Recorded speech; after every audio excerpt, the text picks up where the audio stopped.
자, 시작해도 되겠죠? 예, 좀 미안합니다. 원래 7시 딱 시작인데 조금 이제 준비가 좀 미흡해가지고 저희가 이제 시작하게 됐습니다. 원래 예정은 저희가 7시부터 해서 한 2시간 정도 예정했는데 하여튼 되는 만큼 해보겠습니다. 혹시 여기 지금 송출이 되고 있나요? 네. 아, 그래요? 자, 여기 오신 분들은 보니까 여기 참가하신 분들 외에 유튜브 라이브에 10분 정도가 참여하고 계시다고 합니다.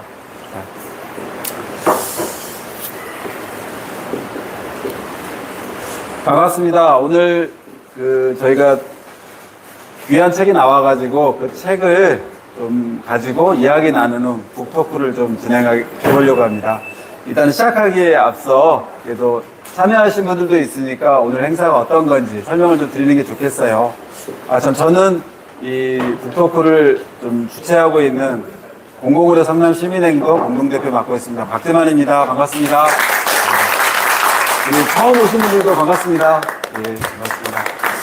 저희가 2015년에 단체가 만들어지고 나서 해마다 시민들과 함께 공공의료에 대해서 같이 배우자 그래서 공공의료 아카데미를 계속 진행하고 있어요. 저희 나름대로 저희 단체가 하고 있는 자부심 있는 행사입니다. 그래서 올해는 뭘 할까 하다가 이제 또 새롭게 책을 가지고 북토크를 해보게 됐습니다. 책은 보시면 아시겠지만 요새 엄청 잘 팔리는 책입니다.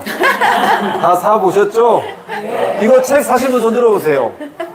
이거 보세요. 감사합니다. 이 책의 구독률이 거의 50% 이상이 되는 책이잖아요. 그래서 책을 엄청 많이 팔린 책이고요. 그래서 오늘 이 책을 쓰신 아시는 이 세 분, 귀한 분들 다 초청이 되었고요. 세 분이 바쁘실 텐데 다 응해주셨으면 너무 감사합니다.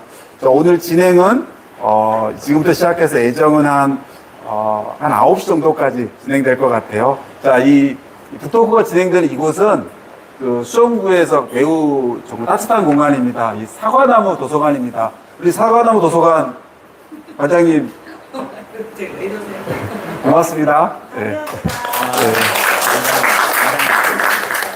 자, 진행하면서 그래도 우리 좀 참여해주신 분들 한 분씩 좀 소개는 먼저 해드리고 하는 게 좋을 것 같아요. 다들 너무 바쁘실 텐데 제일 먼저 우리 최근에 병원장으로 취임하셨습니다. 대한민국이 알아주는 공익병원 우리 구리원진병원의 정영준 원장님 나와 계십니다. 인사 한번 하시죠. 앉아서 하셔도 될 것 같아요. 예, 이렇게 불러주셔서 감사하고요. 예, 뭐 특별하게 드릴 이야기는 좀 이따가 뭐 이야기를 많이 할 것 같으니까 예, 재활의학과 의사인데 혹시 뭐 주변에 좀 아프시거나 하면 제가 병원장 돼가지고 환자를 유치해야 됩니다. 성남에서 좀 거리가 있긴 하지만 예, 제가 잘 모실 테니까 예, 많이 오십시오. 예. 사실 우리 정영수 원장님은 이런 북토크든 팟캐스트 이런 데 굉장히 많이 출연하시는 분이세요. 그래서 이런 정도는 아주 손쉽게 하실 거라고 생각합니다. 자, 우리 다음으로는 사실 이분도 굉장히 국내에서 최근에 이제 국민연금 그리고 건강보험 연구를 엄청 많이 하신 분이세요. 그래서 저도 이 책의 저자에 참여하셨다는 게 어떤 분이었을까 그랬는데 책을 보니까 이분의 뭐라고 하나 역량이 읽혀지더라고요. 우리 재가련숙 박사님 오셨습니다. 안녕하세요. 네, 반갑습니다. 예, 오늘 뵙게 돼서 너무 좋고요. 제가 오늘 이제 오다가 여기 성남 들어와서 여기 시내버스 타고 오는데 240번 타고 오는데 여기 의료원에서 이제 내리잖아요. 근데 의료원입니다 그러고 나서 지호병원 선전을 하더라고요. 그래서 네네. 그래서 우리 공공의료가 갈 길이 참 멀다. 오늘 오시는 분들하고 얘기를 좀 많이 나누고 싶다 이런 생각을 하고 왔습니다. 반갑습니다. 고맙습니다. 바로 제 옆에 계신 분인데 사실은 우리 나백주 교수님은 저희 단체에서는 굉장히 감사한 분이에요. 사실은 나백주 교수님과 정영준 원장님은 저희 단체의 정책 자문위원이세요. 늘 저희 단체를 응원해 주시고 공공의료에서는 정말 일을 많이 하시고 계세요. 우리 나백주 교수님은 제가 생각하기에는 가장 인간적인 의사라고 생각합니다. 우리 의지대 교수님이십니다. 나백주 교수님 오셨습니다. 인사라고 말하는 좀 돌팔이여가지고요. 근데 저기 성남은 저한테도 굉장히 뜻깊은 도시고, 제가 대전으로 설립운동할 때, 도대체 성남은 어떻게 하고 있나, 그때 찾아와가지고 여러 많이 배우기도 하고 힘도 얻었던 그런 기억이 있습니다. 아무튼 아직도 가야 할 길이 너무나 멀다는 생각은 드는데, 그래도 보면서 그러니까 이 성남시가 대통령을 배출한 도시인데 시민들 표정도 좀 담다르게 느껴지고, 아무튼 그랬습니다. 네, 하여튼 만나서 반갑습니다. 이 사과나무 도서관이 여러분이 알고 계신 성남시 의료원 바로 앞에 있어요. 그래서 이 시민들의 공간입니다. 자, 본격적으로 시작해 보겠습니다. 자, 책이 나왔는데 이 책을 저도 한번 봤어요. 책이 너무 잘 짜여진 책이라고 저는 생각하고요. 이 책을 이 세 분이 혼자 쓰기는 어떻게 보면 뭐 맘먹으면 할 수 있는데 이런 세 분이 마음을 맞춰 썼다는 게 어떻게 됐을까 이게 궁금하더라고요. 그래서 첫 질문으로는 이 책을 도대체 어떤 계기로 썼는지, 누가 제안했는지, 그래서 이런 것에 대해서 좀 이야기 한번 해주시면 좋을 것 같아요. 어떤 분이?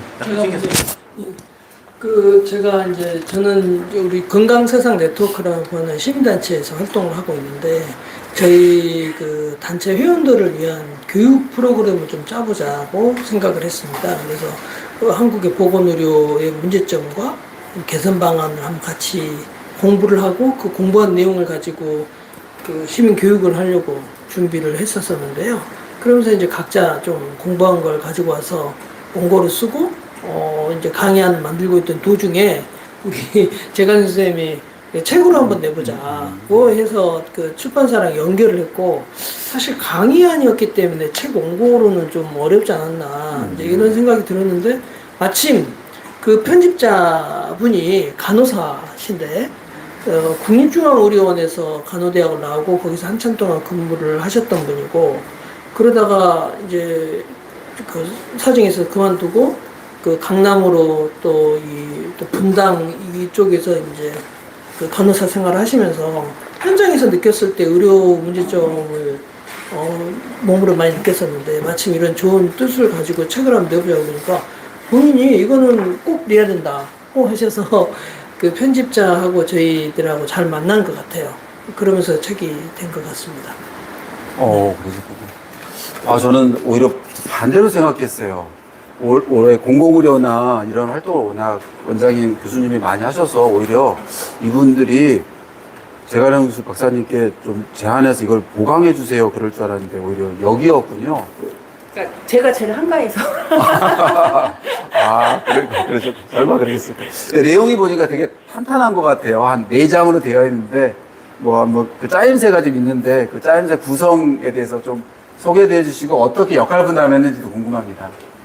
그거 제가 할까요?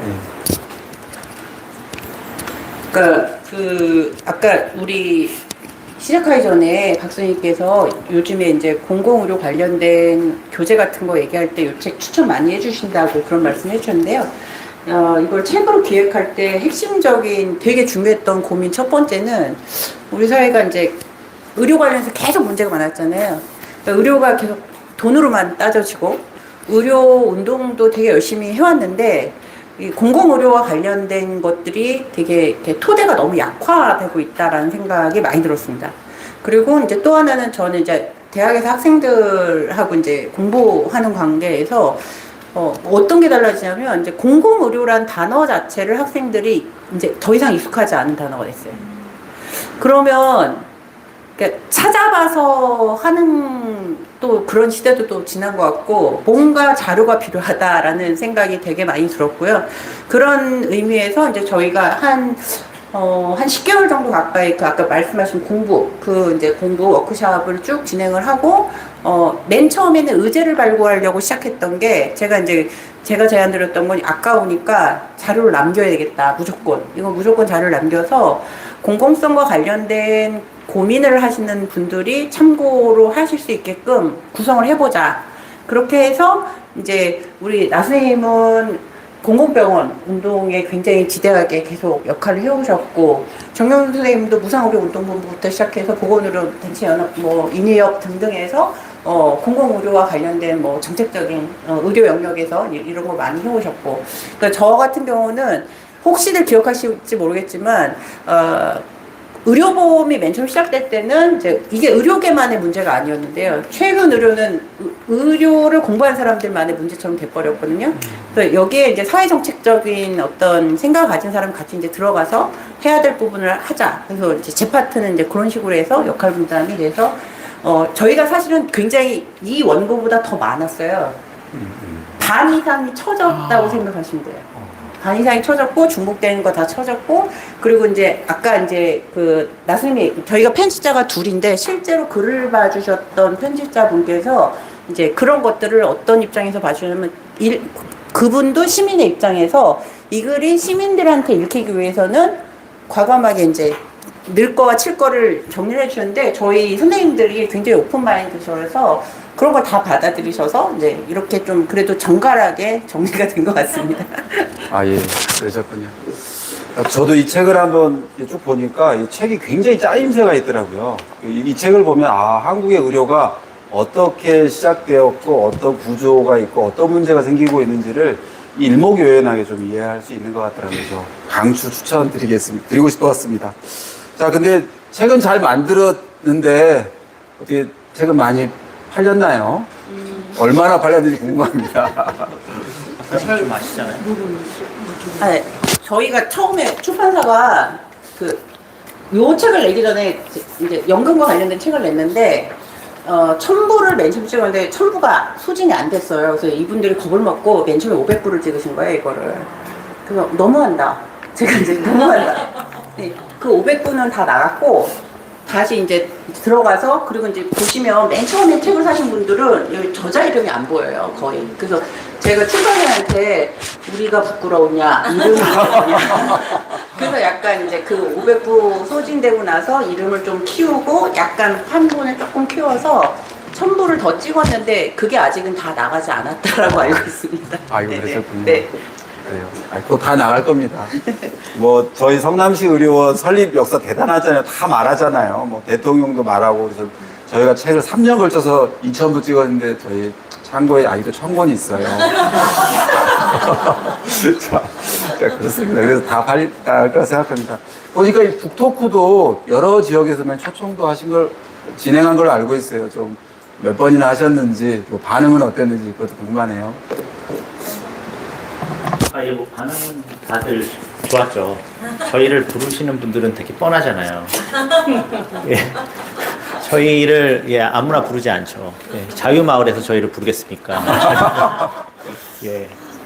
그러니까 뭐 전환길이 부르겠습니까? 저희 부르는 사람들이 너무너무 뻔해가지고 다 내용을 아시는 분들이 부릅니다. 그래가지고 광주에서 한번 저희 부르셨고 대전에서 한번 부르셨고 또 이렇게 성남에서 이렇게 불러주시면 이렇게 항상 가서 이야기하는데 반응은 너무너무 좋고, 다만 이제 최근에 여기 계신 분들이 다 아실 텐데 저희가 이제 그 윤석열의 이 그 셀프 쿠데타 이후로 이 또 극우파 준동, 뭐 최근에도 뭐 그 사이에 또 우여곡절이 많이 있지 않았습니까? 갑자기 뭐 윤석열이 풀려났다든지 뭐 또 그 탄핵 심판, 헌재 심판도 위태위태하게 막 끌려가고, 그리고 뭐 대통령 선거 있었고, 그래서 이런 쟁점들이 있는 시기여가지고 사실 이제 약간 이제 좀 공공의료나 보건의료 쟁점이 이렇게 아주 중심부에 있는 지금 뭐 사회정책 이런 거 논의할 때가 아니라 지금 뭐 다 아시는 공감하실 테지만 내란 종식, 내란 세력을 완전히 어떻게 이제 발본색원하고 이제 이 물자를 다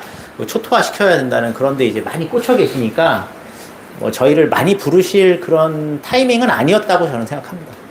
그래요. 아마 저희 이번에 나가면 여기에서 많이 부르실 거예요. 기대하십시오. 자, 이제 책에 대한 이야기 좀 했고요. 이제 내용으로 본격적으로 한번 들어가 보겠습니다. 책은 뭐 읽어보시면 아시겠지만 4장으로 좀 되어 있어요. 그래서 이걸 막 왔다 갔다 하는 것보다 나름대로 내용이 친밀도가 있기 때문에 한 장 한 장씩 주제를 한번 넘어가 보겠습니다.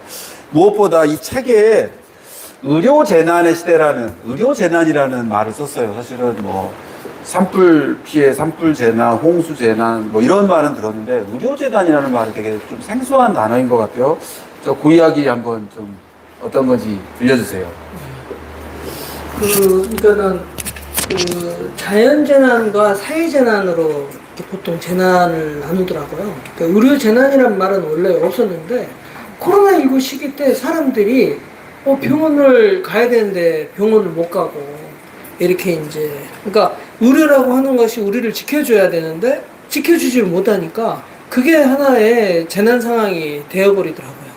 그래서 이것을 이제 사회재난의 일종으로 놓고 의료 안전망이 작동하지 않는 그런 상황을 저희가 이제 의료재난이다라고 정의를 하고 그렇게 이제 쭉 그 이야기 전개를 풀어나간 상황입니다.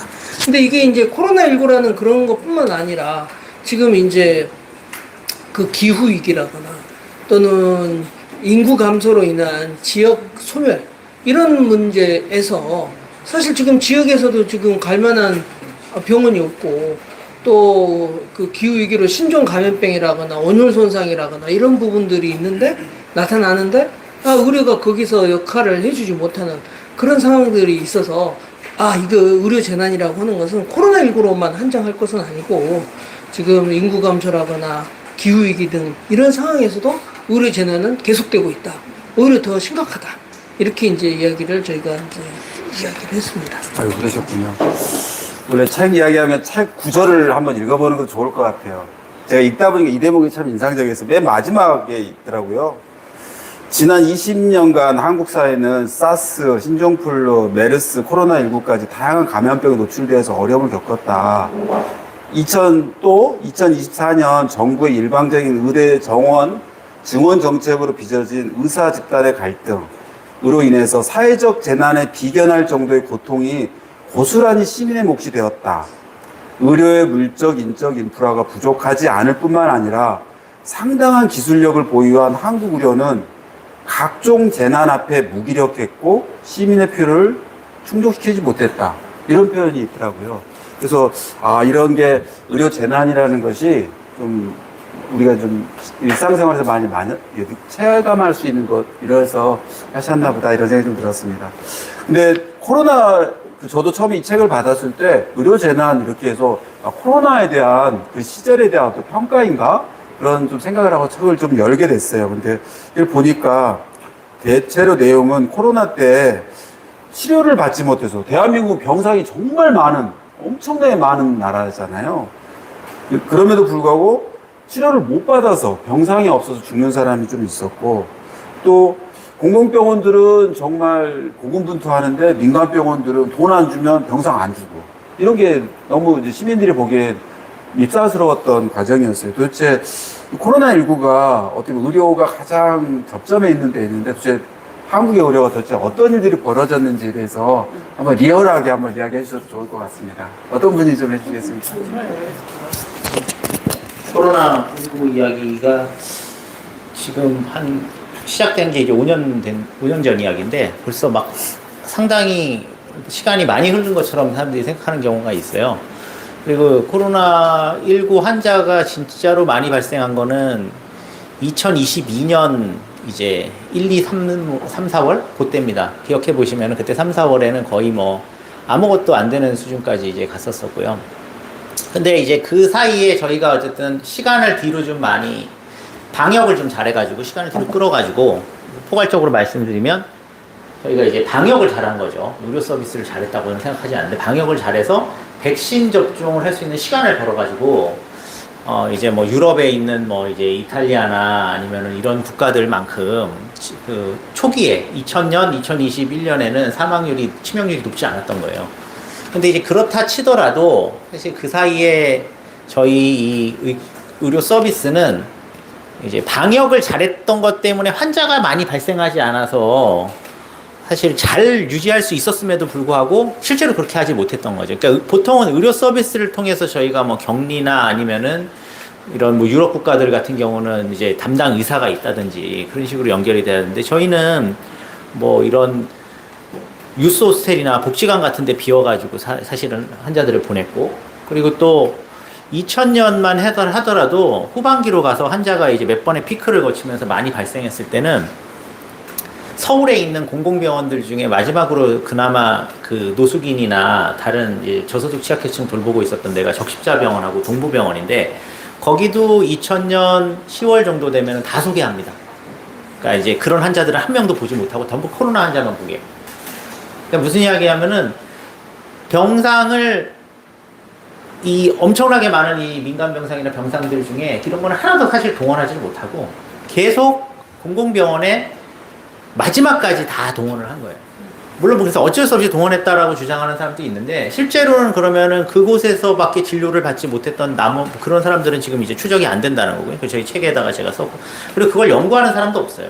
좀 중요한 게 뭐 HIV 감염인이라든가 그때 이제 노숙인이라든가 그래서 제가 이제 저희 인이업 선생님들한테 들어보면은 부산 같은 경우도 부산의료원을 그 소개해가지고 이제 완전히 다 코로나 환자가 받았지 않습니까? 근데 그동안 부산의료원이 응급실에서 하던 역할이 뭐였냐면 노숙인들이나 이런 사람들을 받아서 수술해야 되거나 하는 경우가 있었는데 부산의료원에서 안 받으니까 어떤 환자 한 명이 뭐 작은 상처인데 이게 이제 봉화지겸이 커지면서 폐혈증으로까지 가서 사망하고 근데 그런 거는 사실 코로나에 걸려서 사망한 게 아니니까 코로나 사망자로 드러나지 않아요.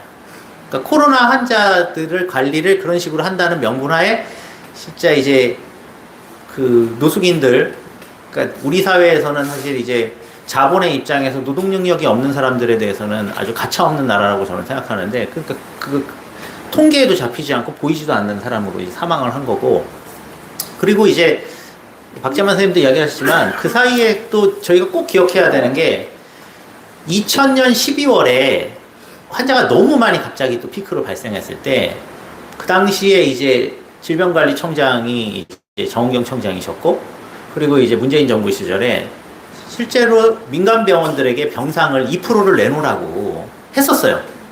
기억하시는 그래가지고 그걸 강제 집행하겠다고까지 문재인 정부에서 이야기했습니다. 근데 막상 제공한 병상은 빅5 같은 경우에는 0.5%도 제공하지 않았습니다. 그리고 그것조차도 저희가 그 이후에 거기에 입원했던 환자들을 2주 정도 있으면 다 퇴원시키려고 해서 또 그 환자들끼리 나와가지고 또 시위를 했을 정도입니다.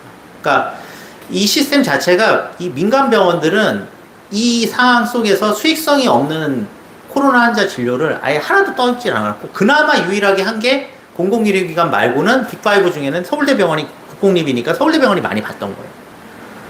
그래서 이제 그렇게 됐는데 결국 그 상황들을 이후에 정리를 하는 과정에서는 2022년 4월, 3월에 이제 얼마나 초과 사망률이 발생했는지를 보면 한 2개월 안에 제대로 된 의료 서비스 공급이 안 되면서 코로나로 인해서 이제 저희가 카운트 되지 않는 약 한 3,000명에서 6,000명 가량의 사람이 사망한 걸로 데이터적으로는 보이거든요. 근데 그 부분도 실제로 한국에는 공적 의료 시스템이나 의료 전달 체계가 없고 그리고 그분들이 또 대부분 고령층이잖아요. 그러니까 사회에서 이게 노동인구가 아니고 수익성이 없고 착취의 대상이 못 되니까 다 그냥 사망이 방치됐다. 이렇게 말씀드릴 수 있고 그런 과정 속에서 이제 윤석열이 집권을 하면서 사실은 이 문제를 빨리 그냥 덮어버렸죠. 마치 코로나는 없는 거고 이제 빨리 그 시장 활성화로 다시 돌아가야 되고 그러면서 이제 코로나 이야기를 사실 제대로 정리할 또 다음 타이밍이 있어야 되는데 그런 것도 하나도 없이 그냥 지금은 이제 사실 코로나 연구한 사람들도 사실 거의 없어요. 그 이후에는 윤석열이 이제 온갖 미친 짓들을 많이 해서가지고 그것 때문에 사람들이 이제 그거 대응하느라고 사실 이 보건 연구자들이나 이런 사람들 코로나를 제대로 대응을 이렇게 파헤치거나 코로나 시절에 말도 안 되는 방역 체계에 대해서 이렇게 정리하는 게 없이 그냥 어떻게 보면 반성도 없고 평가도 없이 그냥 이 코로나 시기가 끝나버린 거죠. 의료적인 측면에서. 물론 저는 다른 사회적인 측면이나 뭐 인문학적인 측면에서도 마찬가지라고 생각합니다. 코로나에 대해서는. 그래서 그 부분에 대해서 간략하게 저희가 이 책에 좀 기술을 했다고 말씀드릴 수 있어요. 뭐 하신 말씀 있습니까? 예, 말씀하셨던 것처럼 이제 그때 코로나 뭐 팬데믹 그 상황일 때 그 정은경 질병관리청장이 국민들한테 굉장히 국민 영웅이 되었잖아요. 너무 잘한다. 그 사람 TV 나오면 안정과 신뢰를 주는 그런 존재였었잖아요. 그때는 윤석열 검찰총장도 국민들한테 국민 영웅이었어요. 근데 이제 지나고 나서 이제 그분이 이번에 보건복지부 장관이 되었어요. 정말 기대도 되는데 그러면 사람들은 코로나 때 대한민국이 정말 대응을 잘했다 이런 평이 굉장히 많거든요. 근데 그러면 방역은 잘했지만 의료는 엉망이었는가. 뭔가 이렇게 국민들이 생각하기에는 되게 잘한 것에 대한 기억이 사실은 좀 많이 있다고 생각해요. 그 부분에 대해서 한번 짚을 필요가 있을 것 같습니다. 네, 그 부분은 저도 이제 그때 한참 그 서울시에서 제가 그 코로나19 대응에 같이 열심히 이제 참여를 했었었는데, 그거는 지금 그 코로나19 처음 생기자마자 병상이 많이 필요하겠더라고요. 그래서 그 민간병원 병원장님들을 모셔가지고 부탁을 드렸어요. 병상을 좀 내놔달라고. 근데 전혀 말을 안 들었고, 또 실은 그 전에 메르스가 생기면서 서울 시내 감염내과 선생님들하고 서울시 의사회랑 같이 이런 신종 감염병이 생기면 어떻게 할까라고 대응 매뉴얼도 만들고 막 했어요. 근데 그분들이 우리 시립병원들이 지금 감염내과 의사들랑 부족하니까 좀 와서 해주면 좋겠다고 했는데, 그 상황에서 그 해당 병원 병원장님이 자기들 지금 병원 진료하느라고 안 된다 하고 이제 못 나오는 거예요. 그러니까는 정말 그때 그 문제점을 많이 느꼈고, 또 뭐 아시겠지만서도 그 전에 이렇게 공공병원 만들자라고 시민들은 요구를 했지만 지자체장, 그 다음에 이 그 뭡니까 복지부도 전혀 꿈쩍을 안 했거든요. 근데 광주시 시장님도 이거 안 되겠다, 공공병원 일이 필요하구나. 또 울산도, 그 다음에 서울도 제2서울의료원을 만들어야겠다고 했고, 인천도 제2의료원, 대구도 제2대구의료원을 만들겠다고 그때 그랬습니다. 그렇게 해서 그 전에 이제 이미 그 성남의 영향을 받은 대전, 그다음에 또 진주가 없어졌지 않습니까? 진주의료원. 그다음에 또 이제 부산도 워낙 큰 도시인데 의료원이 한 개밖에 없다 해서 서부산에 만들자라고 해서 진행되던 거가 예타에 막혀가지고 진행이 안 됐었는데, 그때 코로나19 생기면서 그 국무회의를 열어가지고 대전하고 진주하고 서부산은 예타 면제를 했어요. 광주하고 울산도 해야겠다라고 했는데, 그게 이제 어쨌든 저기 타당성 제조사라는 이름을 가지고 했는데, 그 사이에 정권이 바뀌고 윤석열 정권 때 예타가 탈락을 해버린 거죠. 그러니까는 윤석열 정권이 들어서면서, 그러니까 그 전에 워낙 그 정부가 그런 문제에 관심이 없다가 그나마 그 세계 의료원이 예타 면제가 되면서 물꼬가 터졌는데, 그 윤석열 정부 들어서면서 완전히 공공의료라는 공공자는 싹 시간 말라버렸고, 예타도 다 이제 통과가 안 됐고, 대구도 홍준표 그 진주의료는 없었던 사람이 대구시장 가가지고 그것도 없애버렸고, 아무튼 뭐 이 정말 이 공공의료에 아주 참상이 일어나게 된 그런 역사다, 이렇게 이제 이야기를 할 수가 있을 것 같아요. 지금 이제 아까 조영민 선생님이 방역과 관련해서는 보건소를 통해서 어느 정도 했지만은, 진짜 그 의료와 관련해서는 그 대책이 안 됐고, 그나마 있는 공공병원들이 중환자 진료가 안 되다 보니까 제대로 된 중환자 진료가 잘 안 됐고, 민간병원들은 그냥 돈 받고 찔끔찔끔 문을 열어주다 보니까, 그때 오미크론 대유행이 났던 2022년 그 1, 2, 3, 4월 대유행 때 결국은 우리가 잘 막던 그 부분이 초과 사망으로 굉장히 사망자가 많이 생겼거든요. 그래서 하여튼 그런 문제들을 이제 해결해 나가야 되는 그런 과제가 있다, 이렇게 말씀드릴 수 있겠습니다. 잘한 거 얘기해달라고 할 때 저희가 부정적인 말씀만 드린 것 같아서, 그러니까 굳이 잘한 거, 그러니까 비교를 해서 보면 이것도 결국은 잘한 걸까, 이런 의문을 가질 텐데, 그 유럽의 공공의료 구조가 되어 있는 국가들하고 뭐 예를 들어 프랑스나 독일이나 영국하고 우리를 비교해 봤을 때, 그때 딱 이제 제가 받았던 질문은 뭐냐면, 코로나 끝나고 너희 나라 국민들은 어떻게 그렇게 쉽게 국민들이 개인정보를 국가한테 그냥 확 넘겨줘? 이거였어요.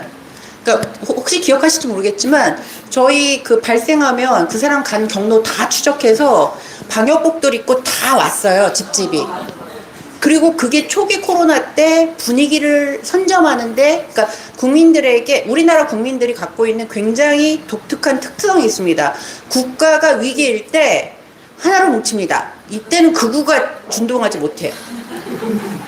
하나로 뭉치고, 저희 IMF 때도 금으로 하나 뭉쳤고요.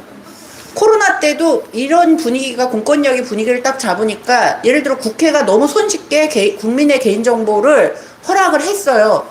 이런 나라는 없습니다, 여러분. 우리 그거 너무 당연하게 생각하잖아요. 프랑스는 그거 끝까지 싸워서 안 줬거든요. 근데 우린 줬어요. 그러니까 효율성이 높아지는 거죠. 국가 모든 정보를 접근하면서 굉장히 다 추적이 가능하니까 그런 면에 있어서의 이게 장단이 다 될 수 있다고 봐요, 저는. 국가는 효율성을 갖고 예방할 수 있는 것을 조금 더 수단을 갖고 차단할 수 있는데, 이제 다 지나고 나서 그럼 유럽이 대응했던 방식과 한국이 대응했던 방식에 있어서 속도전의 차이는 있지만, 이게 과연 질적으로 혹은 이제 민주주의랑 연결해 봤을 때 어떤 게 더 우수했느냐라는 거는 우리가 이제 장단을 다 짜져봐야 되는 게 아닐까. 그래서 초기에 굉장히 한국이란 국가가 여전히 쥐고 있는 헤게모니가 상당하다. 그걸로 버텼다. 좀 이렇게 평가할 수 있을 때, 그리고 국민들이 적극적으로 협조했다. 이런 게 뭐 굳이 찾자면 장점이자 좀 고민해 볼 지점이 아닐까 이런 생각이 듭니다. 네. 저도 돌이켜 생각해보니까 그때 공공병원 짓자라는 이야기가 굉장히 많았었네요, 보니까. 근데 지금 와서는 다 언제 그랬냐 싶게 싹 밀려나간 상황이네요. 너무 안타깝습니다. 저도 그때 당시에 돌이켜보니까 제일 인상적이었던 게, 제가 지하철로 출퇴근을 했거든요. 아침 8시에 지하철을 타면 정말 빼곡하게 사람들이 지하철을 타고 출근을 하고 이동을 하는 거예요. 이게 방역일까? 이건 왜 검토하지 않는 거지? 저도 되게 그런 의문이 많이 들었었어요. 근데 어쨌든 방역에 대해서는 높이 평가했던 것이 있었고, 국민들이 그런 과정에 대한 것이 많았다 보니까 이제 좀 코로나 대응에 대해서 정부가 잘했다, 이런 평들이 좀 있지 않았나 싶어요. 그런데 아까 이거에 대응하는 걸 보면 공공은 적극 대응을 했지만 소위 민간 병원들은 전혀 대응하지 못했다. 그래서 이 책에서도 서두를 1장에서 다뤘던 것에서 한국의 의료의 민낯이었다면, 두 번째는 이 말, 시장 중심의 의료 공급 구조가 이런 것을 필연적으로 가져올 수밖에 없었다. 그 이야기를 하고 있습니다. 자, 요거에 대해서 한번 이야기를 해보죠. 자, 여기서 얼마 전에 TV에 슬기로운 의사생활 보면 막 나와가지고 무슨 관계내과 의사, 뭐 외과 의사, 재활의과 의사 막 나와가지고 엄청 낭만적이고, 저거 보면 의대 가면 너무 좋을 것 같아요. 근데 이 책을 읽다 보면 그건 다 뭐라고 했죠? 뭐라고 했는데? 판타지다. 그래서 거기에 나오는 사람들은 되게 뭔가 행복할지 모르지만 그 사람들이 일하고 있는 병원은 그렇지 않다. 어떻게 돈을 많이 벌어들일까 혈안이 되게, 그래서 영리의료에 대한 이야기를 좀 하게 됐습니다. 자, 우리나라 영리의료 정말 심각한가요? 이야기 한번 들려주세요. 제가 그건 제가 전문이니까요. 하도 이 의사 욕을 많이 하고 다녀가지고 의사들이 싫어하는. 한국의 영리의료는 이미 체감상 사람들이 다 느끼고 있죠. 그러니까 일단 어디 아픈 사람들은 잘 모르잖아요. 근데 가서 엄청나게 많은 돈을 내고 와서 이제 자식들한테 타박 듣는 부모들이 이제 있고, 그리고 이제 제 주변으로도 어디 믿을 만한 병원을 소개해 달라고 하는 사람들이 되게 많아요. 저한테 일단 아는 기자님, 이런 사람들이 이제 옛날에 사회활동 하면서 아시는 분들 전화 오면 저는 그냥 처음에 딱 드는 생각이 그거예요. 어디가 아프신데 어디를 소개를 받으려고 전화를 하는구나, 나한테. 예. 그러니까 저한테 진료받으려고 전화하는 게 아니고요. 어디를 소개받아서 이제. 근데 이제 이 부분에 대해서 이야기를 꺼내면은 한국 사회가 기본적으로 의료에 대해서 갖고 있는 그 양태가 대단히 좀 뭔가 소비적 양태로 이렇게 역사적으로도 형성이 돼 있거든요. 그러니까 뭔가 이거는 무슨 내가 돈을 내고 좋은 서비스를 받아야 되는, 그러니까 이게 필요한 서비스를 받는다는 느낌이 아니고 내가 돈을 내고 이 서비스를 이렇게 좋은 서비스를 받는다. 이런 이제 그런 생각이 있어요. 그래서 이제 아까 박재만 선생님이 이야기했는데, 제가 슬기로운 의사생활이나 저 드라마, 그런 메디컬 드라마를 웬만하면 다 보거든요. 이게 어떤 방식으로, 이게 역사가 있습니다. 메디컬 드라마도 한국 사회에서 이렇게 기술하는 방식. 근데 이제 슬기로운 의사생활에 와서는 이제 명확하게 이제 이런 대중의 인식과 그다음에 이거를 하나의 드라마로 만드는 것이 이제 융합이 됐다고 저는 보거든요. 여기 책에도 제가 잠깐 썼긴 했는데, 슬기로운 의사생활 딱 보시면은 일단 이게 대형 병원이에요. 그러니까 의료의 표상이 저희는 1차 진료나 아니면은 어떤 적정한 프로그램이 아니라 대단히 고도 의료가 의료예요. 이제는 거기 이제 나오는 그 조정식인가는 이제 간이식이라는 게 이제 엄청난 하이 퀄리티의 사실 의료잖아요. 간부전 생긴 사람. 그리고 한 사람은 소아외과, 또 한 사람은 흉부외과, 한 사람은 신경외과인데 뇌신경 그것도 권위자. 그러니까 우리가 보통 저희 주변에서 거의 발생하지 않는 아주 중증의 환자이거나 응급 환자이거나, 또 하나 이제 거기 추가가 되는 게 수익성이 없는, 따라 붙는. 그러니까 이제 그런데 헌신하는 의사들에 대한 사회적인 존경은 있다는 거죠. 근데 이제 그 이면에서는 아주 자연스럽게 그 드라마를 보시면 놀랄 만한 장면들이 많은데, 첫 번째가 그 재단의 그 이제 계승자가 될 수 있는 그 소아외과 그 잘생긴 유연석이, 잘생겼죠? 그런 의사가 존재하지 않죠. 예, 예. 아이, 무슨 말씀이세요? 가지고 그 유연석이 이제 그 재단 그 큰 이제 이 민간 병원이잖아요, 사실은. 사립병원이. 그 사립병원의 그 오너십을 갖고 있으면서 이제 거기에 VIP 병실 같은 데서 엄청난 비급여로 뭔가 차등 병실료 받고 한 거를 모아서 키다리 아저씨처럼 다른 데 이렇게 선행을 해서 쓰는 장면이 나오고, 그걸 되게 좋은 일로 포장을 하잖아요. 근데 이게 상식적으로 원래 의료에서는 그게 말이 안 되는 거죠. 그러니까 부자들이 원래는 건강보험료를 많이 내든지 세금을 많이 낸 걸 가지고 저희가 공적 서비스로 균등하게 평등하게 의료 서비스를 제공하는 게 맞는 거지, 부자들이 선의를, 자기가 거기서 1인실에서 있는 건 선의를 가진 게 아니잖아요. 자기는 특별한 서비스를 받는 거거든요. 근데 그렇게 한 것 자체가 문제라는 의식이 아니라 저 사람이 낸 돈들을 가지고 이 병원이 좋은 일을 해 라는 방식으로 가는 거예요. 그러니까 뭐 재벌이 돈을 많이 내가지고 결국은 일부 뭐 저소득 취약계층 진료를 하면 저 사람이 뭔가 도네이션 해가지고 한 거니까 아주 이상한 그런 구조로 가고, 그 오너십을 갖고 있는 그 의사가 그거를 이제 자기가 별도로 운영하는 것 자체가 대단히 선행인 것처럼 이렇게 포장이 된다는 거예요. 근데 그 병원은 만약에 그런 식으로 운영이 된다고 하면 정당하게 운영되는 병원이라고 생각할 수 없는 거잖아요. 왜냐하면 우선순위라는 거는 부자가 VIP 병실에 들어가면 먼저 간이식을 받고 먼저 수술을 받는다는 게 말이 안 되는 거지 않습니까? 누가 부자이든 누가 권력을 가지고 있든 필요한 순서에 따라서 의료 서비스가 균등하게 가야 된다고 하는, 이게 왜냐면 공적 서비스라는 마인드를 갖고 있다면. 그래서 이제 그런 것들이 완전히 투영될 정도로 한국 사회에서 기본적으로 우리 국민들이나 누가 거기에 대한 불편감을 갖고 있지 않다고 저는 보거든요.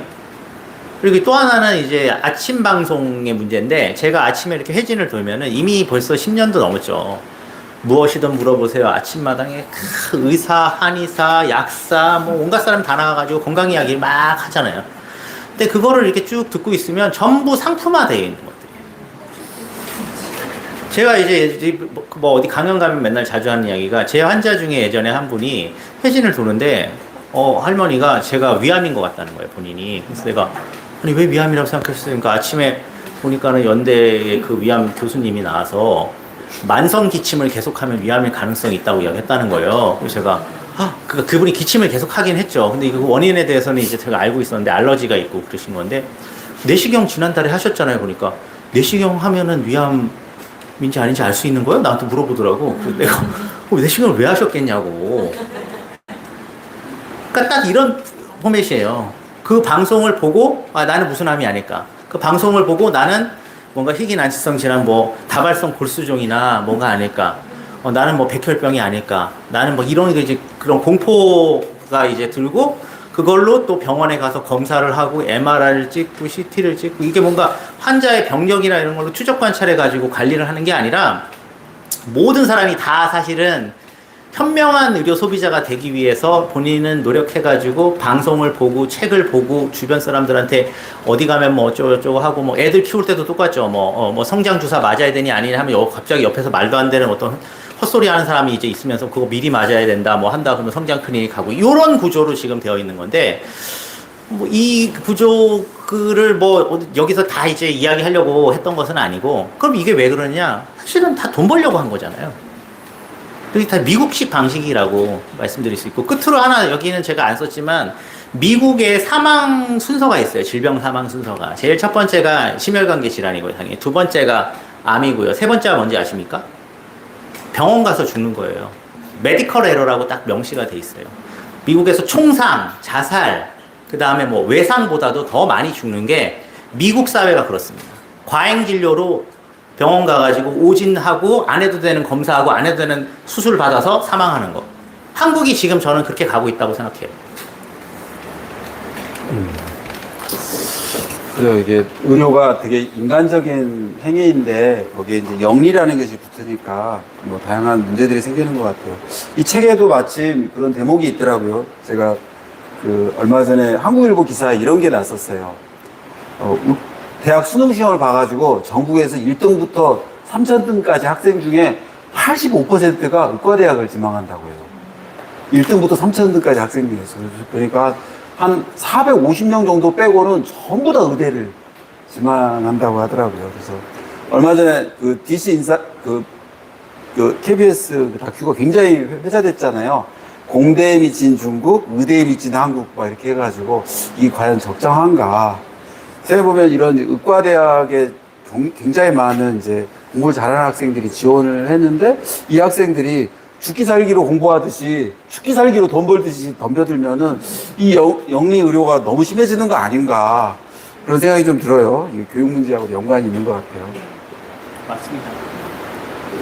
의사 아니신 제가 두 분은 의사시니까 제가 편하게 얘기하겠습니다. 요번에 이제 의대생도 그렇고 전공의들도 돌아왔잖아요. 근데 이 해소 방식이 남길 상흔이 저는 상당히 크다고 생각을 하고요. 예를 들어 우리나라 그 의사 집단들이 파업을 했던 역사적 경험들이 있잖아요. 진 적이 없습니다. 그리고 사회적 어떤 뭐랄까요? 사회적 무리에 대해서 피해를 이들의 어떤 뭐 희생을 내놓은 적도 없는데요. 이번 같은 경우는 이제 다른 대학생들이 그런 얘기를 해요. 의대생들은 이런 식으로 다 이제 봐준 거잖아요. 똑같은 거를 다른 과 학생들이 했으면 다 제적당하고 뭐 난리 났을 거라는 거죠. 시험 기회도 안 준다는 거죠. 근데 되는 거예요. 1등이라서. 치사하고 들어오면 공부해. 근데 치사하고 들어와서 공부를 해도 뭐 의대를 갈 수 있는 사람도 있고 뭐 가격에 좀 버거운 사람도 있고 다양한 거잖아요, 인간은. 근데 최근 상황을 보면 4세고시, 7세고시가 결국 이제 의대 때문에 나온 것이고, 또 이제 저희가 그 워크숍 하면서도 이제 관련된 이야기를 이게 뭐 어떤 사람의 특징이나 이게 개인적 어떤 특성으로 접근할 게 아니라 우리나라의 이제 교육 시스템 자체가 IMF 이후에 여러분들 다른 직종에서 자본이 될 수 있는 직업은 없습니다. 그나마 뭐 법조계는 좀 일부 가능할 수 있겠지만 개인이 자본까지 갈 수 있는 건 의사 업종이 아마 유일해진 것 같고요. 그리고 이제 그 이전과 다르게 IMF 이후부터는 그냥 압도적 1위는 의대가 된 것 같아요. 계속.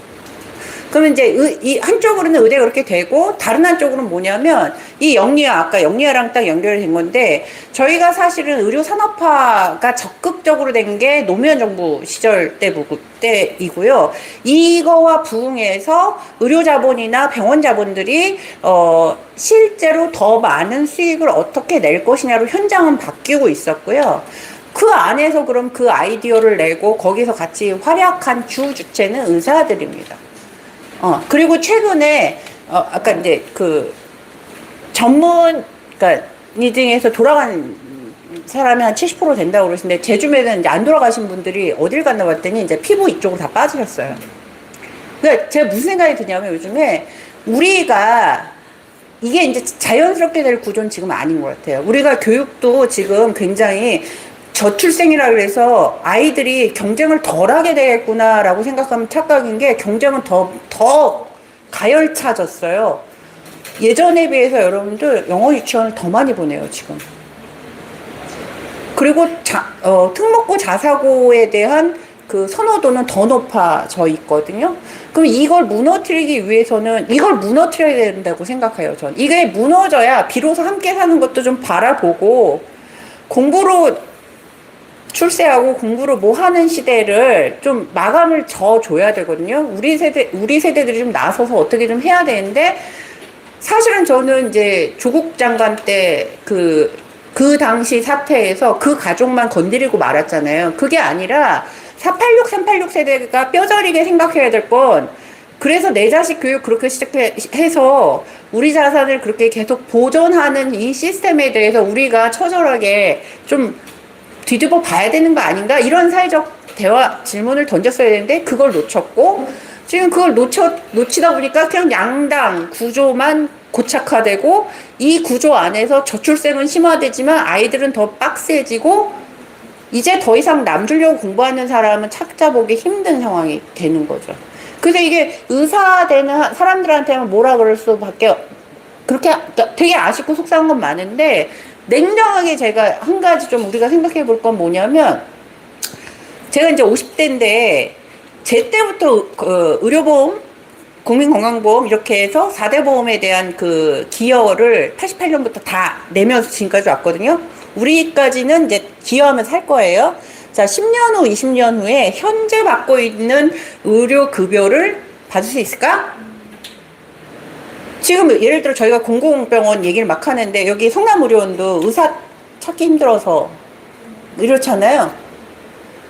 더 심해질 가능성이 있다. 이게 근본적으로 우리가 확 뒤집지 않는 이상 더 심해질 가능성이 너무 많아지고 그러면 우리 때는 사실은 이제 뭐 재정 문제뿐만이 아니라 기본적으로 이 위기화되어 있는 이 구조를 무너뜨리지 않으면 현재 유지되고 있는 서비스도 전 재정이 핵심이라고 생각하지 않아요. 이게 누가 이 서비스를 제공할 것이냐. 돈 안 되는 곳에서. 지방 의료는요, 다 돈 안 돼. 돈을 써야 되는 곳이거든요. 근데 돈을 거기 투입할 주체, 국가는 생각이 없고, 의사들은 여러 가지 이유로 거기를 기피해요. 그런 종합적인 걸 봤을 때는 이게 이제 IMF 이후부터 저희가 의료를 돈으로 생각한 구조가 교육 측면, 공급 측면, 건강보험제도 쥐고 있지만 건강보험은 정말 너무 이렇게 기능을 못하면서 지금까지 온 어떤 결과가 아닐까. 그래서 마지막에도 말씀을 여기 책에선 드렸지만 골든타임 10년을 놓치면 큰일 난다. 이런 절박한 좀 상황이 아닐까 이런 생각이 듭니다. 연금을 다루셔서 그런지 굉장히 미래에 대한 염두에 두고 말씀을 하신 것 같습니다. 근데 그렇게 들으니까 너무 한국 사회 너무 암울한 거 아니에요?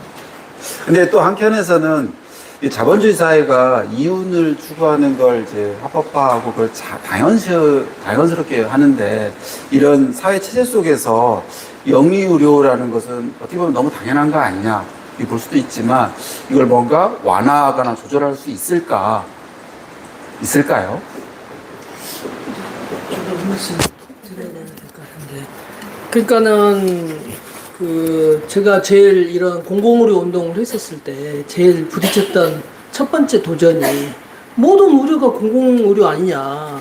왜 공공병원 해가지고 그것만 공공의료라고 하느냐라는 질문에 이제 부딪혔어요.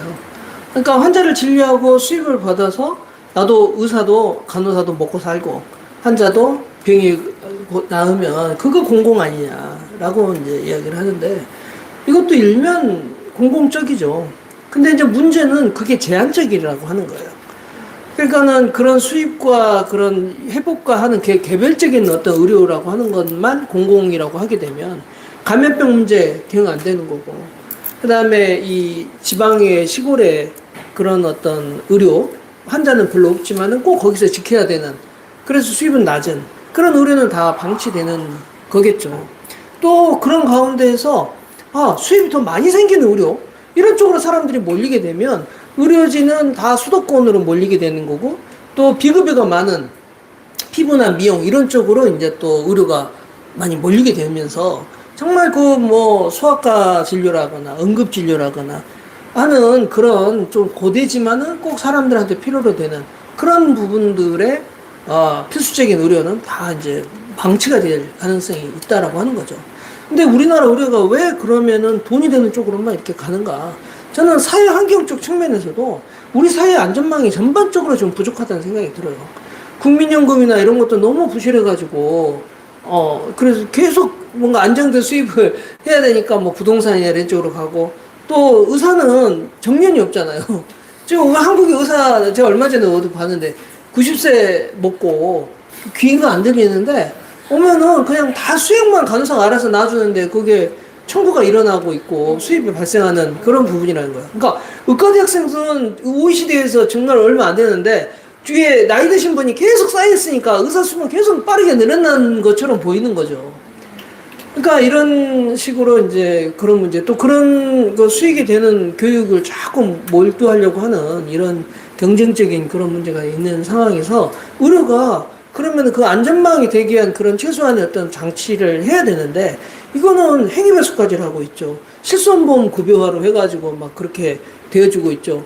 또 막 클리닉이라고 그래가지고 이제 아무튼 이 대형 병원 해가지고 또 대형 병원들도 그 동네 갈 수 있는 환자들도 다 붙잡고 거기에 CT, MRI 막 오면은 계속 찍고, 또 새로운 의료기술이 막 와가지고 그거를 또 비급여로 해가지고 할 수 있는 그런 유리한 거가 또 큰 대형 병원이 할 수 있거든요. 그래서 제가 이제 방금 말씀드린 이런 부분들이 다 의료 상업성, 그러니까 의료가 가진 최소한의 공공성을 다 방해하고 무너뜨리는 쪽으로 작동하는 이런 부분이라고 하는 거죠. 그런 가운데서 우리한테는 지금 공공병원이 필요하다. 공공병원은 어쨌든 설립과 그 운영에 있어서 시민들이 참여할 수 있는 그런 병원이잖아요. 또 행정을 통해서 관여할 수 있는 병원이잖아요.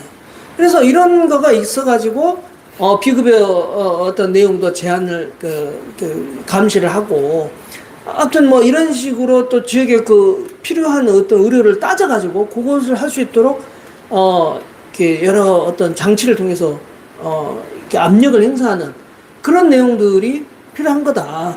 이제 이렇게 이야기를 할 수가 있을 것 같아요. 그래서 사회를 생각하는 의료, 그래서 환자 개별도 진료를 하죠. 외국의 공공병원들도 이렇게 비교하는 논문들이 나오면은 민간병원하고 환자가 와서 치료해가지고 낫게 하는 건 똑같은데, 공공병원은 뭐가 다르냐? 아까 말씀드렸던 것처럼 응급 상황을 대비한다거나 재난 상황을 대비한다거나 또 저소득계층에 대한 문제를 한다거나, 또 사회가 지금 한국 사회가 굉장히 빠르게 의료비가 증가하고 있잖아요. 그런 부분들을 고려해가지고 이 1차 의료를 활성화할 수 있도록 하는 거, 비급여가 빨리 늘어나지 않도록 이 본인 부담을 최소화시키는 그런 걸 해가지고, 이게 이런 게 있어야지 사람들이 저기는 이것밖에 안 받는데 왜 이걸 많이 받아요? 저기는 한 달치 처방해주는데 여기는 왜 막 일주일씩 2, 3일에 빨리 오라고 그래요? 뭐 이런 견제들이 있어서 의료가 이렇게 뭔가 공공적으로 가까이 갈 수 있는 그런 그 부분이 저는 공공의료라고 생각하거든요. 그래서 그런 부분이 좀 많이 필요하지 않나 싶습니다.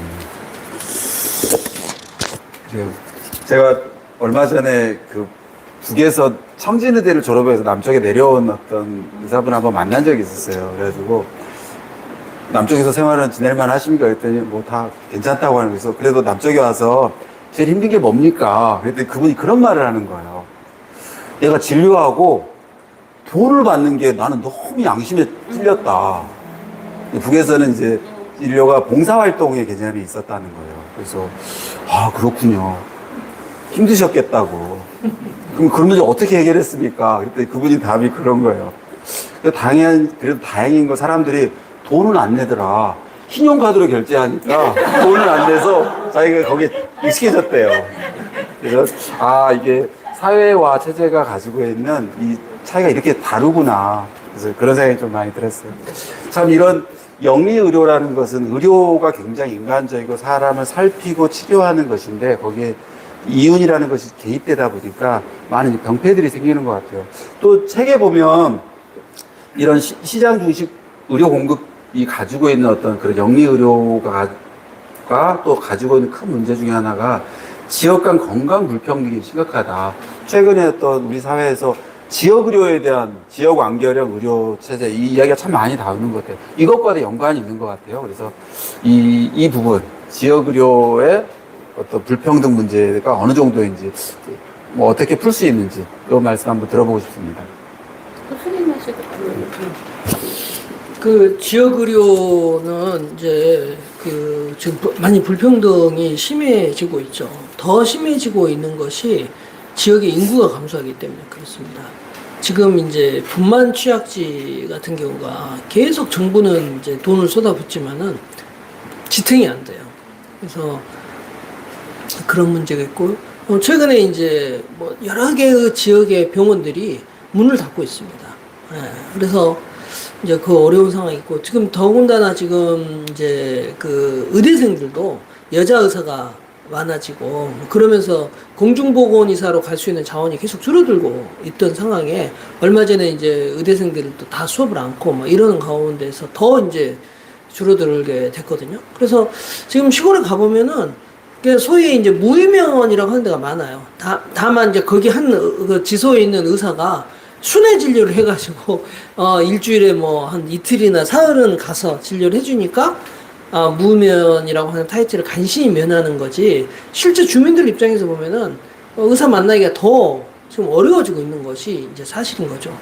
거기다가 지금 뭐 소아과 진료라거나 그런 전문 의료의 어떤 접근을 하기 위해서는 어쨌든 먼 거리를 와야 되는 거고, 그런 상징적인 것이 지금 한국에 그 분만을 하다가 돌아가시는 모성 사망률이 지금 10만 명 출생에 한 10명 정도가 사망하는 걸로 나왔고, 2022년에는 8명이었는데 지금 10명으로 2023년도 올랐더라고요. 그래서 이게 참 걱정인 거예요. 그래서 제가 아는 후배 산부인과 의사들도 이렇게 말 들어보면은, 이렇게 분만을 하고 나서 이렇게 출혈이 비치면 굉장히 위험한데, 빨리 병원에 옮기고 여러 진료과가 협진을 해서 그거를 해결을 해줘야 되는데, 그런 부분이 해결이 안 되면은 진짜 큰일이 발생한다는 거예요. 그리고 한 번쯤 그런 일을 겪고 나면은 다시는 이제 분만 안 받고 싶어 해서 산부인과 의사들도 이제 분만을 많이 안 받으려고 하고 있고, 그런 일들이 지금 우리의 그 현실입니다. 근데 이제 지역의료라고 했었을 때 가장 중요한 거는 뭐냐면은, 어떤 무슨 뭐 거기 뭐 응급실이 있고 뭐 이런 것만이 중요한 게 아니라, 사실 거기 이제 제가 예전에 영동에도 분만 취약지라고 해서 거기 산부인과 의사 2명하고 간호사 15명을 지원해주는 곳을 가서 제가 봤는데, 거기서 영동에 있는 산모들이 거기서 병원에서 애를 안 낳아요. 대전까지 나오는 거예요. 그래서 한 20%도 잘 안 됐을 거예요. 그러니까 거기 분만 취약지 병원 지원해줘야 별로 이렇게 효과가 없는 거죠. 그래서 왜 이런가 하고 봤더니, 거기 이제 그 지원받은 그 분만 산부인과 의사 선생님들은 이게 이제 24시간씩, 한 분은 대전에서 하루 킵하고, 한 분은 대구에서 와서 그 영동에서 킵하고, 이런 식으로 하는 거가 있고, 그 다음에 거기 오신 간호사 선생님들도 충분하게 분만 수련을 많이 받지 못한 거예요. 더 심각한 것은 거기 있는 보건소나 의원하고 이게 전혀 협조 관계가 아니에요. 완전히 경쟁 관계인 거예요. 외국의 공공병원들, 특히 분만이 있고 이런 데는 그 옆에 보건소에 모자보건 그 간호사들이 있어가지고 정기적으로 방문해서 산전 진찰과 산전 상담을 해주고 하다가 산부인과적으로 어려운 점 있으면은 거기 분만 산부인과 선생님이 가서 상담도 해주고 오라고 그래서 진찰도 해주고, 굉장히 그 라포 관계가 잘 돼 있어요. 그러니까 임신을 하자마자 그런 딱 그 네트워크 속에 들어가가지고 편안하게 내가 그 안전망 속에 있다라는 거가 있으니까 거기 가서 분만도 하는 거거든요. 그러니까 지금 한국의 지역 연결 의료라고 하는 것이 지금 원천적으로 형성이 안 돼 있는데, 문제는 이것에 대해서 그 심각성을 깨닫고 어떻게 그 문제를 해결할까에 대해서 중앙정부도 별로 생각 않고 지방정부는 자기 역할이 아니라고 생각을 하는, 지금 이런 문제들이 저는 굉장히 심각하다. 이렇게 좀 말씀드릴 수 있을 것 같아요. 그래, 이게 시장 중심의 어떤 의료 체계가 가지고 있는 게 뭐 영리의료라는 지역 건강 불평등 이런 것들을 잘 지적해 주셨어요. 근데 이 책의 3장에 딱 넘어가 보니까 도대체 이런 것들이 어떻게 해서 이게 형성되었는가, 이것을 거슬러 올라가서 이거는 사실은 일본 놈들 때문이다. 일제 식민 시절부터 초래되었다. 이렇게 하고, 또 이승만부터 시작된 독재 정권 시절에 국가의 책임 방기다. 이런 이야기를 많이 지적해 주셨어요. 뭐 같이 이것이 어떻게 형성되었는가, 정말 국가가 책임을 방기한 것인가, 아니면 여력이 없었던 것인가, 어떨까요? 그러니까 이제 그거를 제가 이제 좀 정리해서 과거부터 많이 이야기하고 있었는데, 결론적으로 이야기하면 한국의 현재의 이 이상한 의료 공급 제도는 식민지 유산이 맞아요. 그러니까 그리고 일본이 그러면은 지금 이런 공급 체계를 갖고 있냐? 그렇지 않죠. 일본은 우리보다 월등히 나은 공급 체계를 갖고 있고 훨씬 더 공공적이고 공익적인 공급 체계를 갖고 있는데, 한국은 왜 그러면은 일본의 식민지였는데 일본하고 비슷하지 않고, 그러니까 쉽게 얘기하면 일본 의사들은 비급여 이런 게 없고요. 그리고 일본의 그 개보험이라고 하는 건강보험은 기본적으로 보편 평등 공급을 기본 컨셉으로 하고 있어요, 아예. 그리고 일본 법 자체에서도 의료는 국가가 서비스를 제공해야 된다는 게 명확합니다. 근데 그걸 이제 자기들이 수단으로서, 일본도 뭐 개업할 수 있고 다 하지만, 그러니까 이제 그 범주가 대단히 인식론적으로나 사회적 관념으로 잡혀 있는데, 한국은 왜 그러냐? 그거는 제가 결론을 말씀드리면, 일제 식민지 시절에 일본이 한국을 소위 뭐 지금 식민지 근대화론자 이런 사람들이 하는 이야기가 다 말도 안 되는 헛소리인 게, 한 번도 일본처럼 만들려고 한 적이 없어요. 그러니까 여기는 그냥 식민지였던 거예요.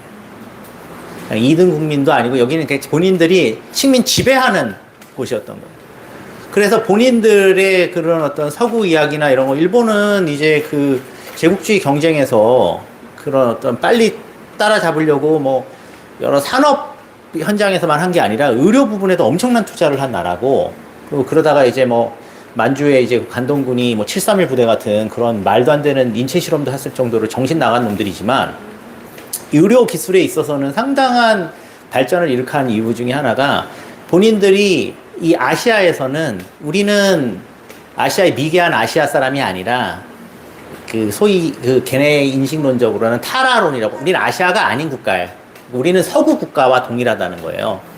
그 틀에서 이 의료 서비스를 제공하려고 했던 거예요. 근데 식민지인 조선에는 어떻게 한 거냐?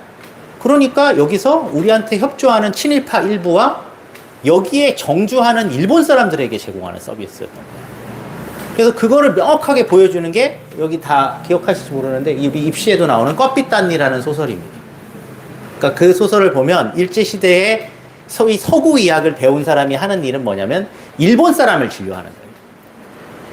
그리고 이제 1942년 3년에 그 이제 한창 대동아 전쟁 당시에도 진료비를 보게 되면, 그 당시 이제 지금 서울이죠, 경성에 그 서구 의학을 한 사람들을 만나서 진료를 할 때 금액이 뭐 250원인가 250한인가 뭐 그래요. 근데 그 당시에 조선인 노동자의 한 달 월급이 100한이 안 됩니다. 그러니까 한 달 벌어서 의사를 만날 수가 없어요. 그냥 말도 안 되는 금액이고, 그리고 이제 지금 공공병원의 대부분의 전신은 다 일제가 지은 그 이제 그 의원들이거든요. 진주의료원부터.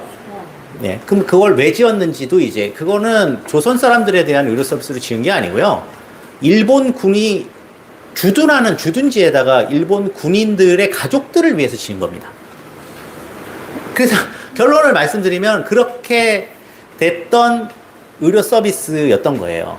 그리고 그 유산이 해방 이후에 사실은 여러 가지 이념 논쟁이 있었는데, 오늘 그 이야기를 하면 뭐 이게 밤을 새야 되니까, 1945년에서 1947년에 이제 여러 가지 이념 논쟁이 있습니다. 거기서 북에서 이제 내려온 그 수많은 의사들, 이 북에서 왜 북의 서구 의학을 공부한 의사의 70%가 다 남한 내려오거든요, 남쪽으로. 무슨 뜻인지 대충 아시겠죠? 다 거기서 친일파로 몰려가지고 다 내려와요. 이 사람들이 반공투사가 됩니다. 예, 엄청난 뒷배가 되죠. 한국의 이제 의사사회의 우파적 그 어떤 개념을 만들어준 사람들이고, 서북청년단 이런 데 후원을 엄청나게 하고, 그러니까 이제 개신교계만 내려온 게 아니고 의사들이 70%가 내려옵니다. 북에서. 엄청난 거죠. 말도 안 되는 일이죠, 사실은. 그 다 친일파였다는 거니까. 근데 아무튼 그 사람들이 남한에 내려오니까 거꾸로 어떻게 했냐. 남한 사회의 의료 의사들의 그 커뮤니티는 완전 보수 반공화된 거예요.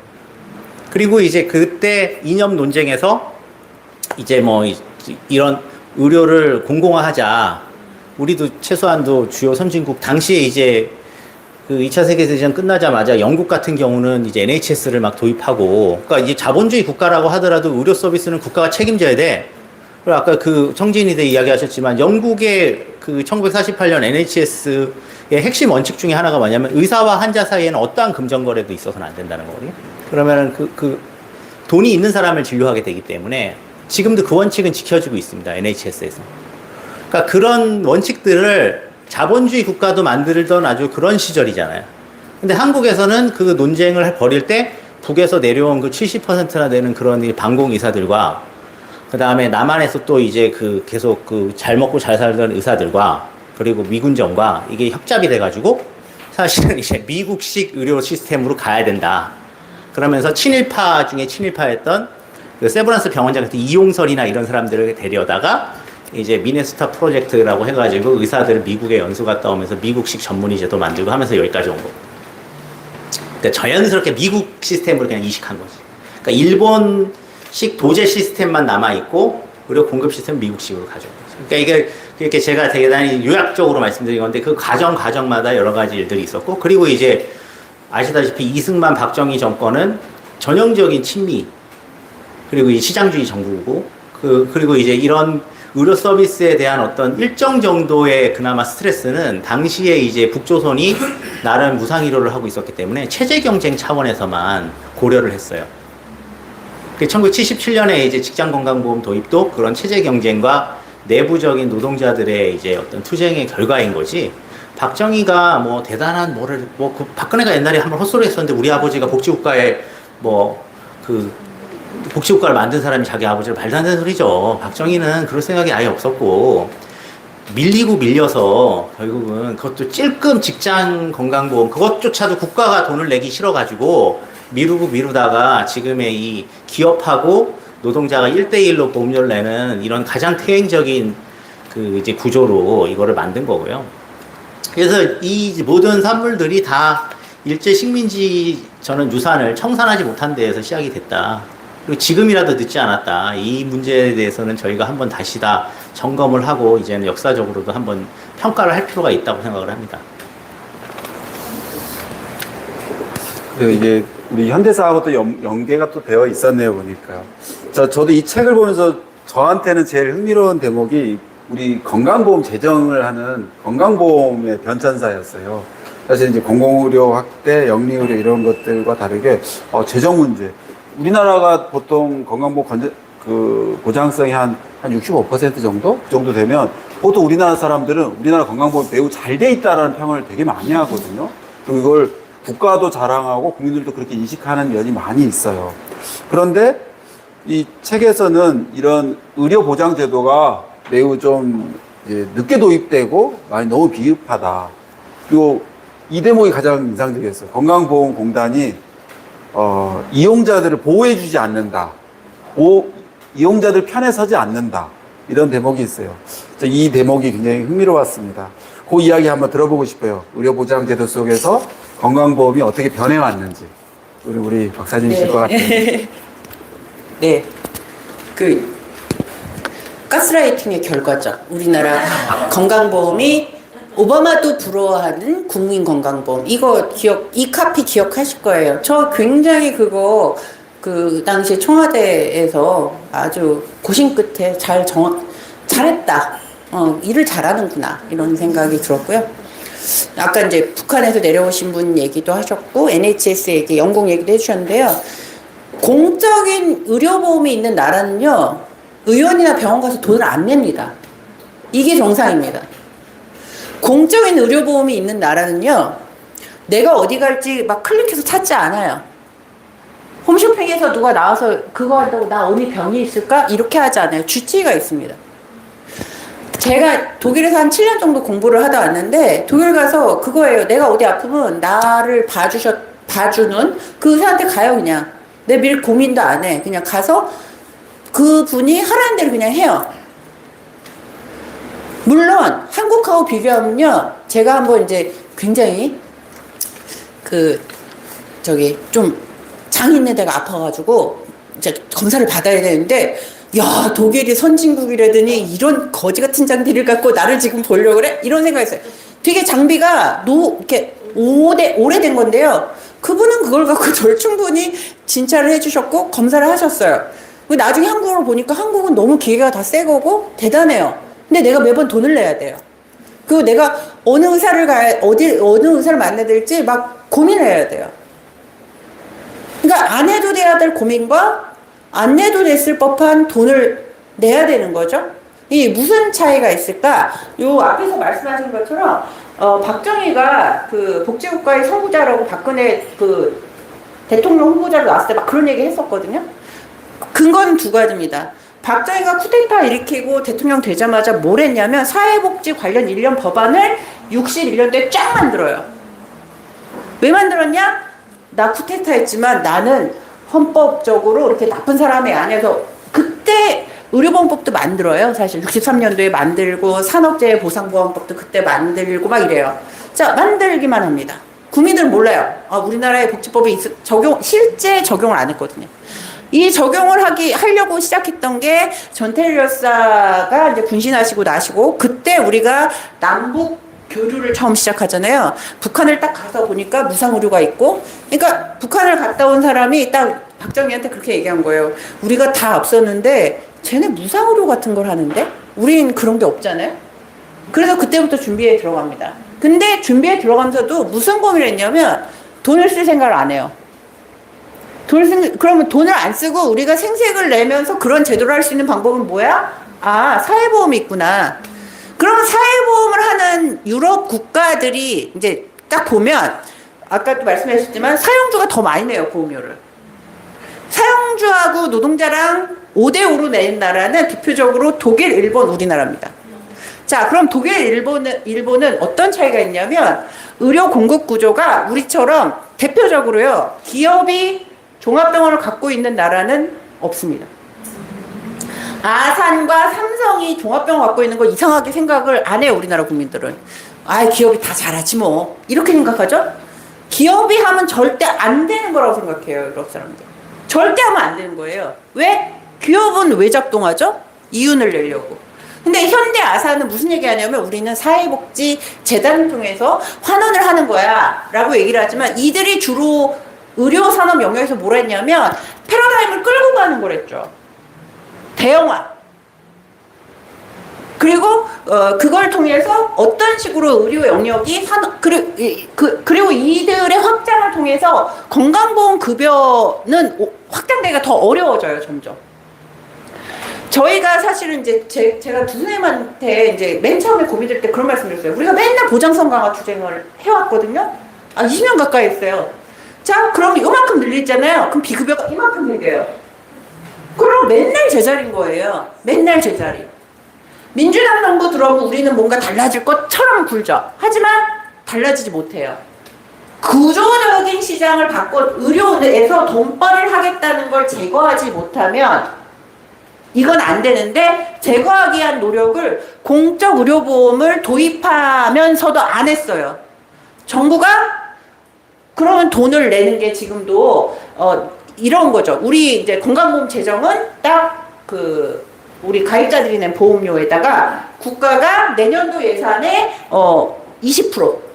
근데 실제로 일반 재정에서 오는 건 14%입니다. 이것도 맨날 이제 보건의료단체가 강력히 주장하는 게 14%도 니네 제대로 안 내는 거 아니냐.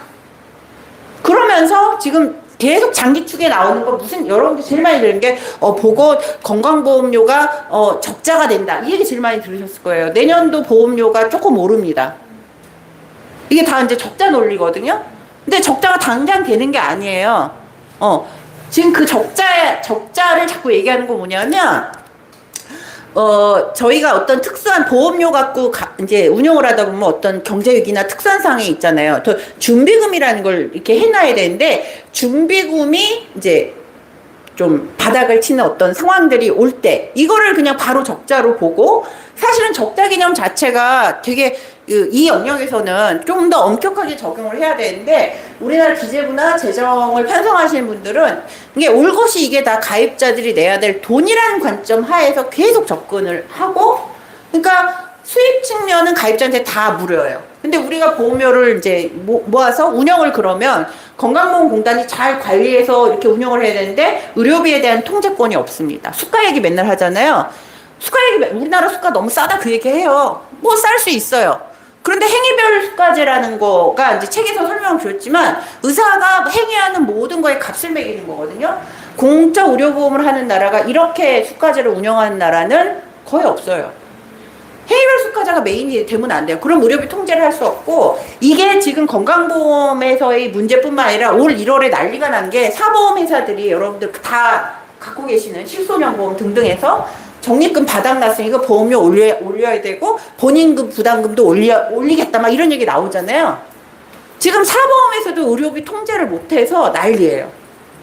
우리가 갖고 있는 의료시장 구조는 굉장히 비용을 많이 지불해야 되는 구조로 성장을 해왔고, 이거에 대한 통제를 건강보험공단이 못 갖고 있어요. 그럼 건강보험공단이 왜 못 갖냐? 모두에서 말씀하신 것처럼 건강보험공단은 저희 가입자를 대표해야 되는데, 건강보험공단 이사장은 대통령이 내려앉혀요.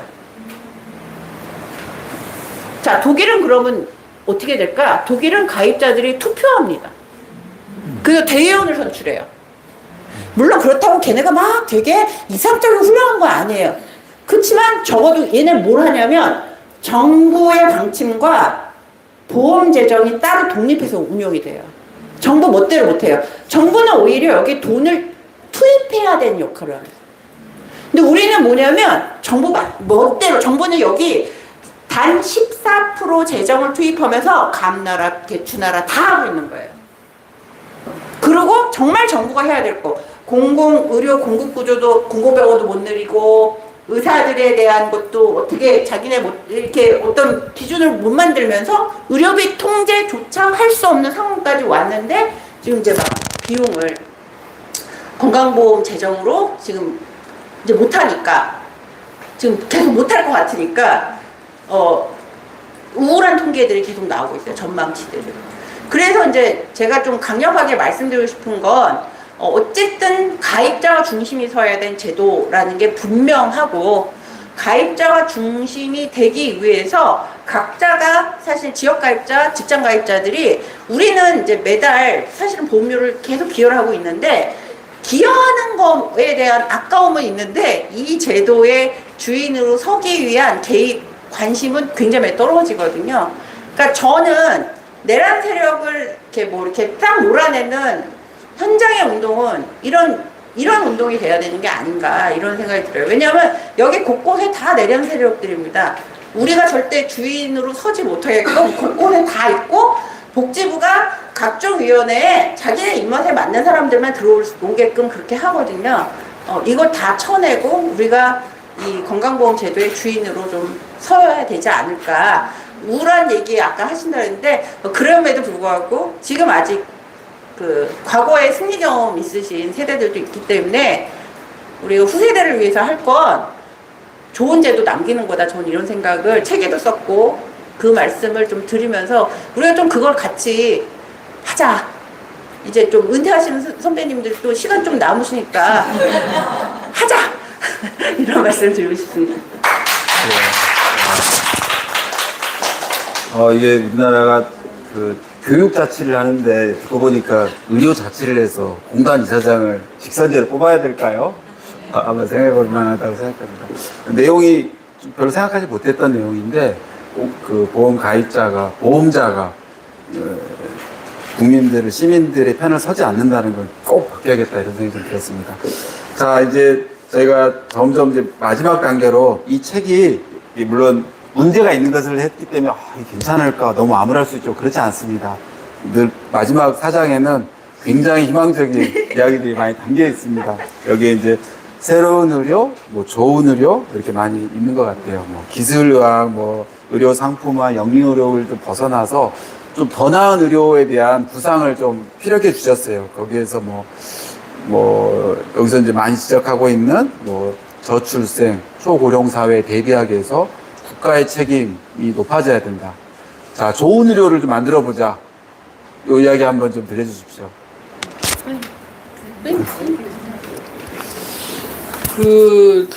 네, 그 앞에 이미 말씀들을 많이 해주신 것 같은데, 저는 의료 조절 통제권이 시민들 편에 올 수 있도록 하는 게 굉장히 중요하다. 지금까지 의료는 너무 국가 주도로 되어져 있었고 너무 의료 전문가 주도로 다 되어 있었다.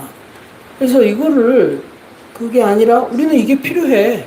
내가 전문적인 어떤 의학 지식은 없지만 우리가 지금 이런 문제가 불편하고 이 문제가 필요해 라는 그런 요구를 하고 거기에 대해서 답을 듣고 그 과정에서 조금 문제가 있는 부분이 있다면 또 여러 조절 속에서 그래도 가장 가까운 것들을 해 나가야 된다라고 보거든요. 근데 진짜 이제까지 우리는 그런 거에 대한 권리의식이 너무 좀 빈약했지 않았나. 이런 생각을 해봅니다. 아, 내가 섬에 있거나 내가 시골에 살더라도, 불편함 없이 의료를 이용할 수 있어야 돼. 그리고 내가 돈이 없더라도 나는 어떤 내 질병 치료에 대해서 다 혜택을 받아야 돼. 라는 어떤 그런 생각들이 실은 있어야 되는데, 그렇게 할 수 있으려면은 이 권력이 자꾸 그 중앙에 또 이렇게만 있는 게 아니라 지방에서 의료가 우리가 그 해결할 수 있는 그 보건의료, 저는 지방 분권이라고 그러는데, 지방자치단체에서도 예산을 어느 정도 가지고 있어야 되고, 그 예산 집행에 있어서 시민들이나 또는 일반 의료인들도 같이 이 문제에 대해서 토론하고 결정할 수가 있어야 된다라고 이제 생각을 합니다. 그렇게 해서 의료가 자꾸 행위별 수가로 이렇게 가는 게 아니라 의사들한테도 당신들 이 정도 이제까지 가지고 해왔으니까 이 예산 내에서 의료를 제공하세요 라고 그렇게 할 수가 있어야 되고, 또 그런 과정에서 시민들이 또 장애가 있으시거나 불편함이 있는 그런 분들도 와가지고 우리 이런 게 불편한데 이거 좀 해결해 주세요 라고 하면은 거기서 같이 답을 주고 하는 그런 의료가 돼야 한다고 봅니다. 이제 그런 게 저는 공공의료라고 생각을 하고, 지금은 우리나라 의료는 어떻게 돼 있냐면은 아까 이제 행위별 수가로 다 돼 있어가지고 시장 중심으로 우리가 돌아가도 그것이 감당하지 못한 것은 중앙 정부가 이거 필요하겠다 해가지고 예산을 이렇게 딱 내려줘요. 그러면 시도비나 시공구 예산을 매칭을 해가지고 이거를 하는 방식으로 하고 있거든요. 근데 이게 전부 수직적이에요. 위에서 이거 필요하니까 돈 내려줘요. 근데 가서 보면은 이쪽은 우리는 치매 관리를 해. 그래서 치매 안심센터가 있어. 근데 여기는 사회복지가 방문해가지고 하는데 여기서 서로 뭐 하는지 잘 몰라요. 정보도 서로 잘 안 가. 그러니까 이게 너무 현장에서는 그 칸막이가 많이 있는 그런 사업인 거예요. 또 국토비 해가지고 매칭을 해야 되는데, 이 매칭하는 부분에서 보면은 시도 지방자치단체 예산 증가 속도가 국비 증가 속도보다 훨씬 더 앞서고 있어요. 그러니까 중앙정부는 이건 내려주고 생산만 내는 거예요. 너 책임성을 하지 않으니까 돈을 매칭해. 이런 식으로 하는데, 현장에서는 시민들이 볼 때는 너무 불편하고 뭐 신청해야 되고 서비스가 분열되어 있어서 지자체로 하여금 그 예산이 내려오고 그 예산에서 통합적으로 쓸 수 있도록 하는 그런 방식으로 이게 좀 바뀌어야 된다라는 그런 거고, 그 과정에서 시민들이 이게 우리 지역에, 예를 들어서 내가 완도에 살고 있는데 어떤 분이 거기서 바다에서 미역하다가 심근경색이 와가지고 쓰러져가지고 제때 의료 이용 공급을 못 해가지고 뭐 돌아가셨다. 이런 일이 또 생겨도 되겠느냐 하는 거죠. 근데 지금은 그런 일이 생겨도 군수도 그걸 우리가 어떻게 합니까? 도지사도 아이고 정부가 뭐 해야지 이렇게 하고 자기 책임을 안 지는 그런 식의 의료가 되는 거가 맞냐 이거죠. 우리가 지금 공공병원을 만든다는 것도 지자체장이 그런 문제가 생겼을 때 여기 그런 시설과 진료과를 만들고 전문가들과 함께 그런 문제를 해결하기 위해서 하는 거라고 저는 생각하거든요. 그래서 아무튼 그런 식의 시스템을 우리가 만들어 나가는 것이 굉장히 중요하고, 그래서 공공병원을 늘리고 그 공공병원의 운영, 또 그 공공병원이 자꾸 돈벌이가 되는 게 아니라 여기서부터 총액계약제로 하고 불가피한 적자를 지자체가 돈을 메워주고 충분한 의료 인력이 만들어져가지고, 정말 저는 진짜 우리나라 의료가 아까 시장 중심에 이렇게 되어지고 의료기관이 경쟁을 하면서 정말 말도 안 되는 일이라고 생각하는 게 뭐냐면은, 의사들이 왕진을 안 가요. 오기만 기다리잖아요. 그 다음에 병원에 간병인이 없으면 입원이 안 돼요. 가족이 가거나 아니면 간병인 돈 주고 사야 돼요. 이런 일이 어디 무슨 뭐 개발도상국도 아니고, 지금 소득 GDP가 1인당 뭐 3,000불이 넘어가는 나라에서 그건 말이 안 된다고 봐요. 아니 지금 한국의 의료가 어떤 거냐면 병상 대비 의료 인력, 그러니까 의사뿐만 아니라 간호사, 약사 이런 사람들이 형편없이 모자라요. 진짜 간호대학을 졸업한 학생은 OECD 평균 수준만큼 졸업을 하는데 그들 중에 절반밖에 병원에 안 남아있어요. 그거는 그 사람들이 뭐 다른 일을 하고 싶어서라는 것도 물론 있겠지만은 가서 일해보면은 너무너무 힘들어요. 사람도 별로 없는데 막 밥 먹을 시간도 없이 계속 뛰어다녀야 되고 이런 식으로 인력을 많이 충원 안 하고 그것에 남는 그 이득을 다 병원이 가져가려고 하는 그런 모습들 때문에 이런 일이 있는 거죠. 공공병원부터 필수적인 진료과 딱 갖추고 거기 과에 의사 인력 3명씩 그다음에 취약지 병원 뭐 찾아다녀야 되고 그러면은 4명, 5명씩 해가지고 순회 진료 나가고 그 전 병동을 간호감염 통합 서비스 해가지고 공공병원에 가면 간병인 없이 무조건 입원한다. 외국처럼 이런 식의 모습을 만들어야 된다라고 보거든요. 그렇게 해서 진짜 아까도 잠깐 말씀하셨지만은 돈을 버는 병원이 아니라 공공병원부터 돈을 쓰는 병원이 돼서 다른 병원들도 다 이게 안 따로 아니 지금 제가 보세요. 이게 간병인 필요 없고 진료과 의사 빡빡이 갖춰져 있으면은 저부터서 공공병원 먼저 입원시키죠. 저는 환자 진짜 막 바글바글 할 것 같아요. 그럼 민간병원도 그걸 안 따라할 수가 있겠습니까? 근데 그런 면에서 공공병원은 우리나라 공공의료 이게 돌격대가 돼야 된다. 이렇게 좀 생각을 합니다. 예. 예. 세 분 다 하고 싶은 게 너무 많기 때문에 아마 이번 이거 하면서는 이야기가 길어질 거라고 예상을 했는데 굉장히 길어지고 있습니다. 그래서 저희가 지금 시간이 8시 한 45분 정도 됐는데 그래도 꼭 나누고 싶은 질문들이 있으니까 앞으로는 질문을 조금 한 1분 정도 해서 다 소흡이 오고 갈 수 있게 하면 좋겠어요. 자, 사실은 아까 말씀을 하셨는데 저희 성남에서도 통합돌봄 지역사회가 만나서 돌봄을 준비하고 있어요. 내년에 3월. 그래서 방문 진료도 하고 반찬 배달도 하고 뭐 말벗도 하고 주거 개선도 하고 막 그래요. 제가 갔던 분 중에 어떤 분이 있었냐면은 코로나 이후에 5년 동안 밖을 한 번도 안 나가신 분이 계셨어요. 그냥 집에서 그냥 앉아 계신 거예요. 이분이 이제 근육이 엄청 빠지고 근력이 없어지니까 서는 것 자체가 되게 너무 힘든 거예요. 그래서 5년 동안 밖을 안 나갔어요. 그래서 제가 이분이 해야 되는 가장 중요한 치료는 외출을 하는 거였어요. 근데 이런 분들이 참 많고 저희도 이렇게 방문 진료 가거나 이렇게 저희 뭐 반찬 배달 이렇게 가면은 가족들이 너무 환영하는 거예요. 우리 사회에 이런 게 너무 많이 필요하다는 생각을 많이 절감하고 있어요. 이 책에서도 그 이야기를 하고 있어요. 지금은 의료보다 돌봄을 중심으로 바뀌어야 된다. 그래서 의료 돌봄이라는 말을 좀 하더라고요.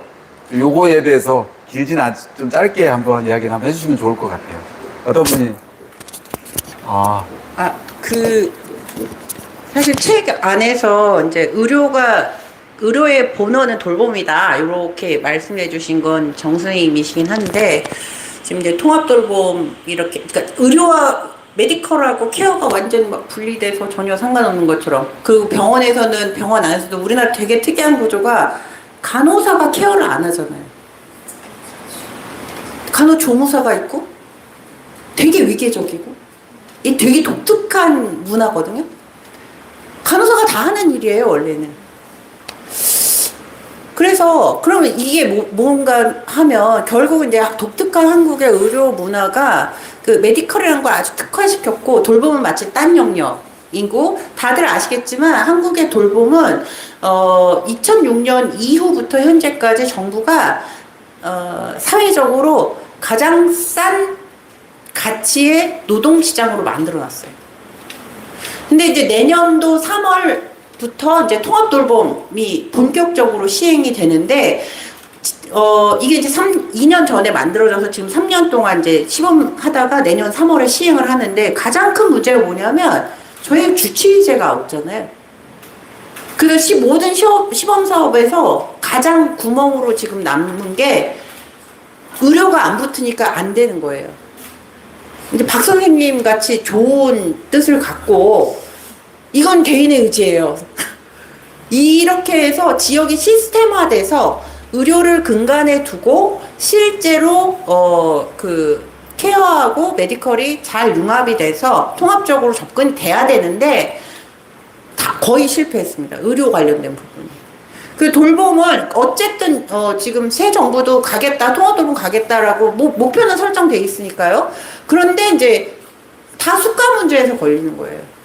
왕진 얘기하셨는데 수가에서 사실은 이제 그렇게 재가로 들어가서 의사가 케어를 한 이 수가가 지난 과정에서 시범 사업에서 유일하게 한 게 의료협동조합이나 이런 곳만 이게 시행이 됐고 다른 데는 붙이질 못했습니다.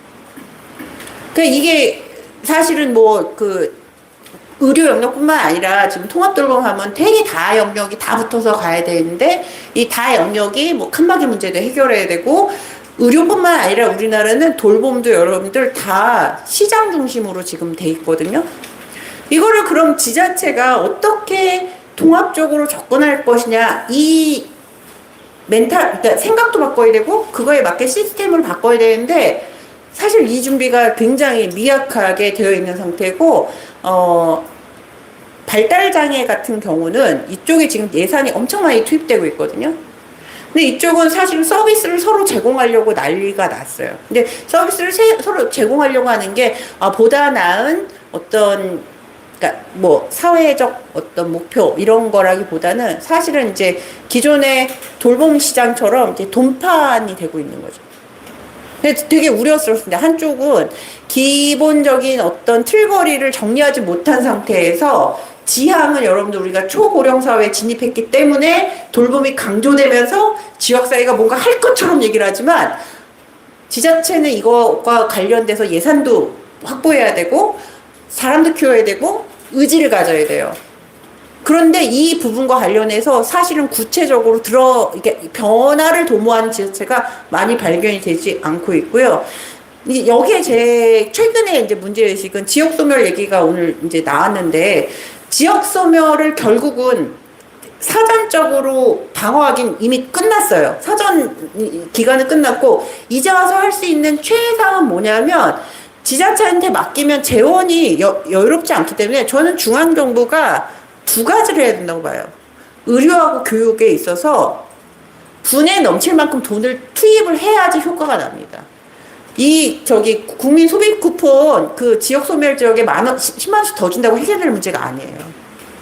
시스템적으로 지금이라도 그렇게 해야 10년 안에 성과를 볼까 말까인데 그게 너무 아직도 나이브하게 그러니까 적자 볼 거 예상하고 손해 볼 거 예상하고 들어가야 되는데 사실 그런 부분이 되게 미약하기 때문에 우리 또 다 같이 수도권에 살고 있어서 우리가 지역에 대한 관심이 좀 적은데 그런 전반적인 커뮤니티에 대한 고민들을 좀 해야 될 시기다라는 말씀을 1분 넘게 해서 죄송합니다.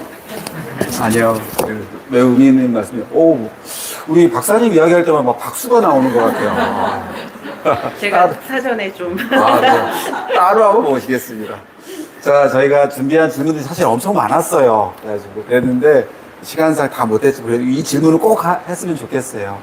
아까 이야기했던 것처럼 지난 12월 3일 윤석열 비상계엄 때부터 해서 많은 시민들이 참여해서 비태혁명으로 지난 정부를 사실은 끌어내린 겁니다. 그래서 새 정부가 들어왔고 국민주권정부가 등장했죠. 많은 국민들이 많이 기대하고 있어요. 또 어떻게 보면 성남에서 또 이제 이런 시장으로서 보여주었던 의료 공공성에 대한 어떤 사업 추진력이 있었기 때문에 다른 것은 잠깐 놓고더라도 그래서 이 부분에 대한 기대가 좀 많이 있습니다. 그래서 이 국민주권정부 이재명 정부의 보건의료 분야 국정 계획이 좀 어떤지 좀 이거에 대해서 좀 간략하게 좀 소개 한번 해주시면 좋을 것 같습니다. 그러니까 이게 마무리가 이렇게 네거티브로 끝나도 되는 건가요? 아니 질문 하나 더 있습니다. 제가 네거티브 전문가. 근데 다 아시겠지만 이재명 정부의 사회 정책이 상당히 기대에 못 미치잖아요.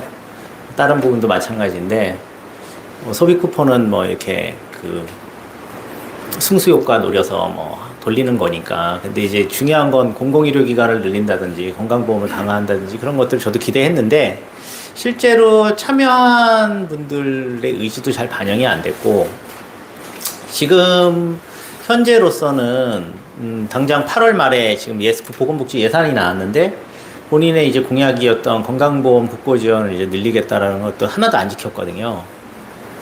그러니까 제가 이제 이거를 전망하는 사람의 논평가 입장은 아니지만 이재명 정부는 되게 모순에 차 있어요, 지금. 왜냐면 첫 번째는 재정 여력이 없어요. 윤석열 정부를 지나면서 감세를 너무 많이 했고 재정 여력이 없어요. 그래서 지금 증세를 뭔가 어느 부분에서는 하려고 하면 저항이 지금 엄청나잖아요. 제표를 주식 양도세가 그런 케이스 중에 하나고, 그러니까 온갖 이야기들이 있으면서 이걸 어디선가 돈은 없어요. 돈은 없으니까 뭔가를 공공병원을 세운다든가 건강보험에 대한 국고 지원을 할 수 있는 여력이 없죠. 그러니까 이거는 결국 기득권 부자들에게 어떤 방식으로든 간에 뭔가를 저희가 재분배이기 때문에 결국 복지라는 것은 가지고 와야 되는데 그 의지가 있는지 없는지에 대해서 저는 약간 의심이 되고요. 그리고 두 번째는 그렇다 치더라도 아까 말씀하신 건강보험을 가지고라도 좀 제대로 돼 있는 계획을 수립하면 좋은데, 건강보험으로 지금 이제 윤석열 정부가 그 2,000명 증원안 이야기하면서 사실 상급종합병원들의 구조조정이 일어났고, 거기는 이제 지금 뭐 PA 간호사 뭐 등등등 해서 고도화할 거는 하고, 이제 뭐 싼값에 쓰는 인력들로 전환할 건 지금 전환한 상황인데, 그 비용을 전부 작년에만 건강보험 재원으로 4.6조를 상급종합병원에 지원했거든요, 윤석열 정부가. 그리고 그거를 같이 복지부 관료들이 한 거잖아요. 그러면 당연히 이건 윤석열 정부의 적폐 중에 하나지 않습니까? 건강보험 재원을 이렇게 엄청난 돈을, 그 돈이면 이재명 지금 대통령이 이야기한 간병비 건강보험으로 다 해서 저희 간병비 급여가 돼요. 근데 그 부분에 대해서 지금 안 하고 있을 뿐만 아니라 똑같이 가고 있다는 거예요. 상급종합병원이나 똑같은 이야기로 뭐 의료 AI 이야기하면서 바이오헬스 산업화나 뭐 시장 직시짐 의료기기나 윤석열이 벌려놓은 거를 지금 보건복지 부분에서는 고스란히 다 계승한단 말이에요, 산업화 정책을. 그러면 실제로 할 수 있는 여력이 없죠. 한쪽에서는 돈이 없어서 일단 못하는 게 있고, 두 번째는 그나마 사회보험이라도 알뜰살뜰 잘 써서 국민들이 필요한 서비스로 가야 되는데 그럴 생각은 지금 없고, 복지부에 있는 관료들이나 기재부 관료들은 이게 앞으로 먹거리입니다. 그리고 상급종합병원이 살아야 됩니다. 지역의 1차 의료, 뭐 아까 얘기하면 돌봄, 뭐 방문진료, 통합돌봄, 이거는 실제로 돈이 안 됩니다. 이렇게 이야기를 하면 그걸 받아들인다고 하면은 할 수 있는 게 없는 거죠. 그래서 이재명 정부의 보건복지 정책은 결국은 어느 순간에 다 폭로가 될 것 같아요. 그리고 매우 안타깝게도 정은경 청장이 지금 보건복지부 장관이 됐지만, 정은경 청장이 같은 사람 한 명이 이걸 어떻게 할 수도 없는 구조만큼 내부적인 시장 의료와 보건의료 산업의 자본과 뭐 제약, 의료기기, 뭐 병원 자본이 전부 거기다 민영보험까지 똘똘 뭉쳐가지고 이 카르텔이 지금 엄청나게 드라이브를 걸고 있는 거고, 그리고 끝으로 윤석열이 2,000명 증원을 한다고 그래가지고는 결국은 그 사단을 내놓고는 결국 떠난 다음에 이재명 정부는 그 뒷수습을 지금 했잖아요. 학생을 복귀시키고. 저는 뭐 그게 공부 잘하는 애들이라서 했다고 생각하지 않고, 국민의 필수적인 건강과 안전 문제가 걸려있기 때문에 울며 겨자 먹기로 다 복귀시켰다고 생각해요. 뭐 의사들이 사실 갖고 있는 힘이라는 게 공적 서비스를 자기들이 시장 권력으로 하고 있기 때문에 갖고 있는 거잖아요. 그렇다면은 이 부분에서 이재명 정부가 의료 공급자들하고 싸워서 뭔가를 할 거냐? 저는 안 한다고 봅니다. 왜냐하면 그게 윤석열이 벌인 또 다른 악행 중에 하나거든요. 그렇게 되면은 여기서 할 수 있는 게 진짜 없죠. 그래서 매우 저는 좀 우려스러운? 아니면 비극적인? 패시미적인 뭐 그런 어떤 염세적인 그런 주장을 제가 이제 하게 됐는데, 그래도 이제 저희가 어쨌든 저희 기층에서 싸우고 또 시민사회단체나 노동단체들이 이야기를 해서 작은 것부터라도 저는 하나씩 해야 된다고 생각을 하고요. 그리고 이재명 대통령이 어쨌든 간병비 건강보험 한다고 했으니까 약속 빨리 지키라는 거고, 두 번째는 성남시 의료원 정상화하라는 거예요. 그런 것부터 이제 시작할 수는 있다고 봅니다.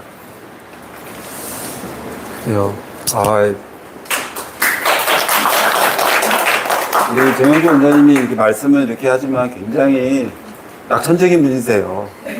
끊이지 않고 포기하지 않고 시민들의 싸움에 늘 연대하시는 분입니다. 아까 성남시 의료원 이야기 나왔으니까, 사실 오늘 보면 아시지만 이 북토크의 맨 위에 칸이 있죠. 저희가 성남의 시민사회는 이렇게 보면 아시지만 성남시 의료원 저거를 만들기 위해서 정말 지난한 싸움을 해왔어요. 우리 추천사에 우리 정영주 원장님 이런 표현 쓰셨어요.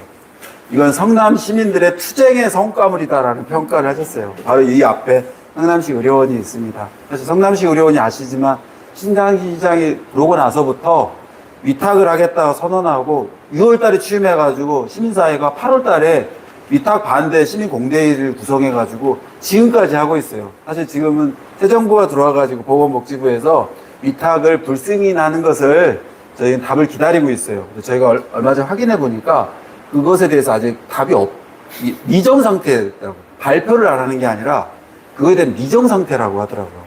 되게 새 정부가 꼭 내야 될 것이라고 생각합니다. 근데 어쨌든 저희가 의료 재난 시대에서 우리 성남시 의료원이 정상화되면서 어떤 뭔가 돌파구 이런 것들을 만들지가 되게 관심사이고 성남 시민들의 매우 중요한 과제라고 생각합니다. 이것에 대해서 좀 말씀해 주시면 좋겠습니다. 한 2분 정도? 어떤 분이 해주시겠습니까? 아니, 이거는 한 분씩 해주셔도 좋습니다. 예, 그 공공병원이 있는데 이 공공병원을 정상화시킨다는 그런 개념을 넘어서 그 누구도 부러워하고 누구도 갖지 못한 그런 정말 모범적인 병원이 만들어질 수 있도록 해야 된다고 봐요. 그런다는 것은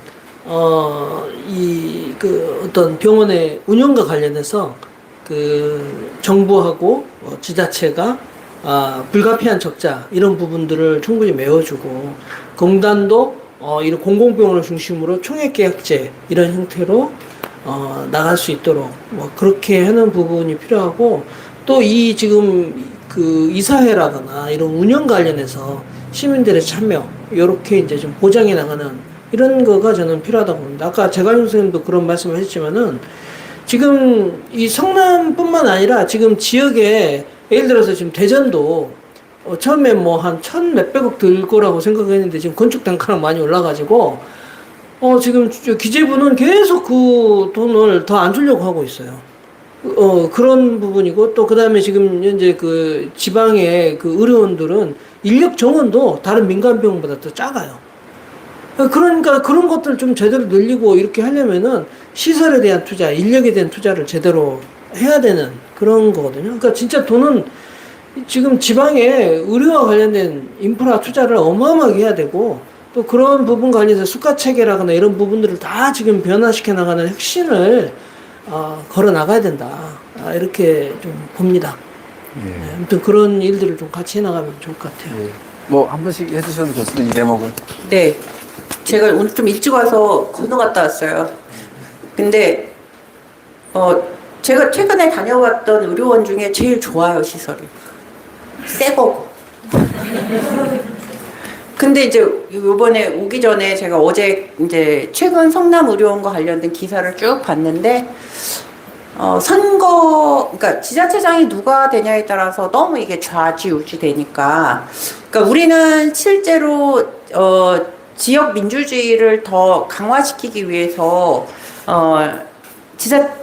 지방자치제를 하고 있는데, 우리나라의 그 지금 정당 구조의 한계 때문인 건지, 보수 정당의 무능력 때문인 건지 뭐 여러 가지가 겹쳐 있겠죠? 너무 불안정한 구조인 것 같아요. 이거 자체가. 그래서 좀 고민이 들었어요. 어제부터 조금 이게 좀 다른 대안이 필요하지 않을까? 그러면서 이제 이거는 저희 책 쓸 때 아니고 어제 그래서 들었던 생각이 건보에서 의료원에 대한 그 의료비 부분은 그 80% 이상은 커버해주는 방식으로 좀 뭔가 차별을 두고 공공병원에 대한 차별을 두는 거죠. 이걸 긍정적 차별입니다. 이런 건. 긍정적 차별 지금 성남의료원 같은 경우는 시민들이 찾지 않는 것도 되게 큰 문제거든요. 근데 시민들이 찾는 병원으로 만들어야 된다. 그걸 찾게끔 하기 위해서는 저는 뭐 엄청난 첨단 장비가 필요하다고 생각하지 않아요. 좋은 인력만 있어도 돼요, 사실은. 그러면 좋은 인력이 우리 선생님들 세대가 지나고 나서 이제 이후 세대의 의사들이 저는 그들이 모두 다 돈만 볼 거라 생각하지 않아요. 그러니까 어떤 식으로든 계기를 만들고 상황을 만들어서 그러니까 의술의 본원적인 어떤 목표를 그들에게 경험할 수 있는 어떤 계기들을 이런 의료원 같은 데서 찾을 수 있게끔 뭔가 제도적인 여러 가지들이 시행돼야 되지 않을까 그런 고민을 좀 해봤고요. 꼭 지켜내 주시길 다시 한번 이렇게 염원을 해봤습니다. 제가 그 최근에 노사교섭 중인데 병원장 돼가지고요. 아무튼 그 이야기를 하는 이유가 제가 이제 경영을 뭔가 해야 되는 측면에서 그 다른 분들이 다 맞는 말씀 해주셨고, 성남시 의료원을 보면 사실은 저희가 어쨌든 이 공공의료원이 서울의료원이나 보라매 병원 같은 데는 그래도 환자도 많이 가고 되게 잘 돼요. 그 이유가 이제 이게 어떤 시민사회에 알려져 있는 이미지가 있어요.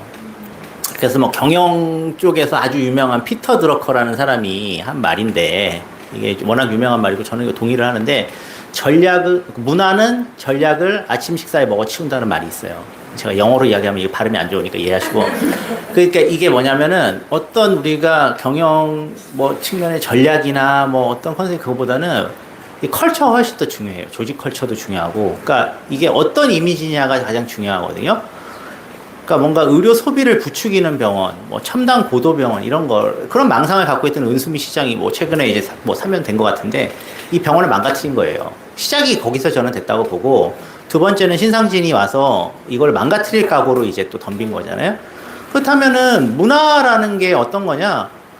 여기 가면 서울의료원은 그 지역에서 어떤 이미지냐라면, 과잉 진료 안 시킨다. 그쵸. 여기가 제일 적정하게 꼭 수술해야 되는 사람만 수술해.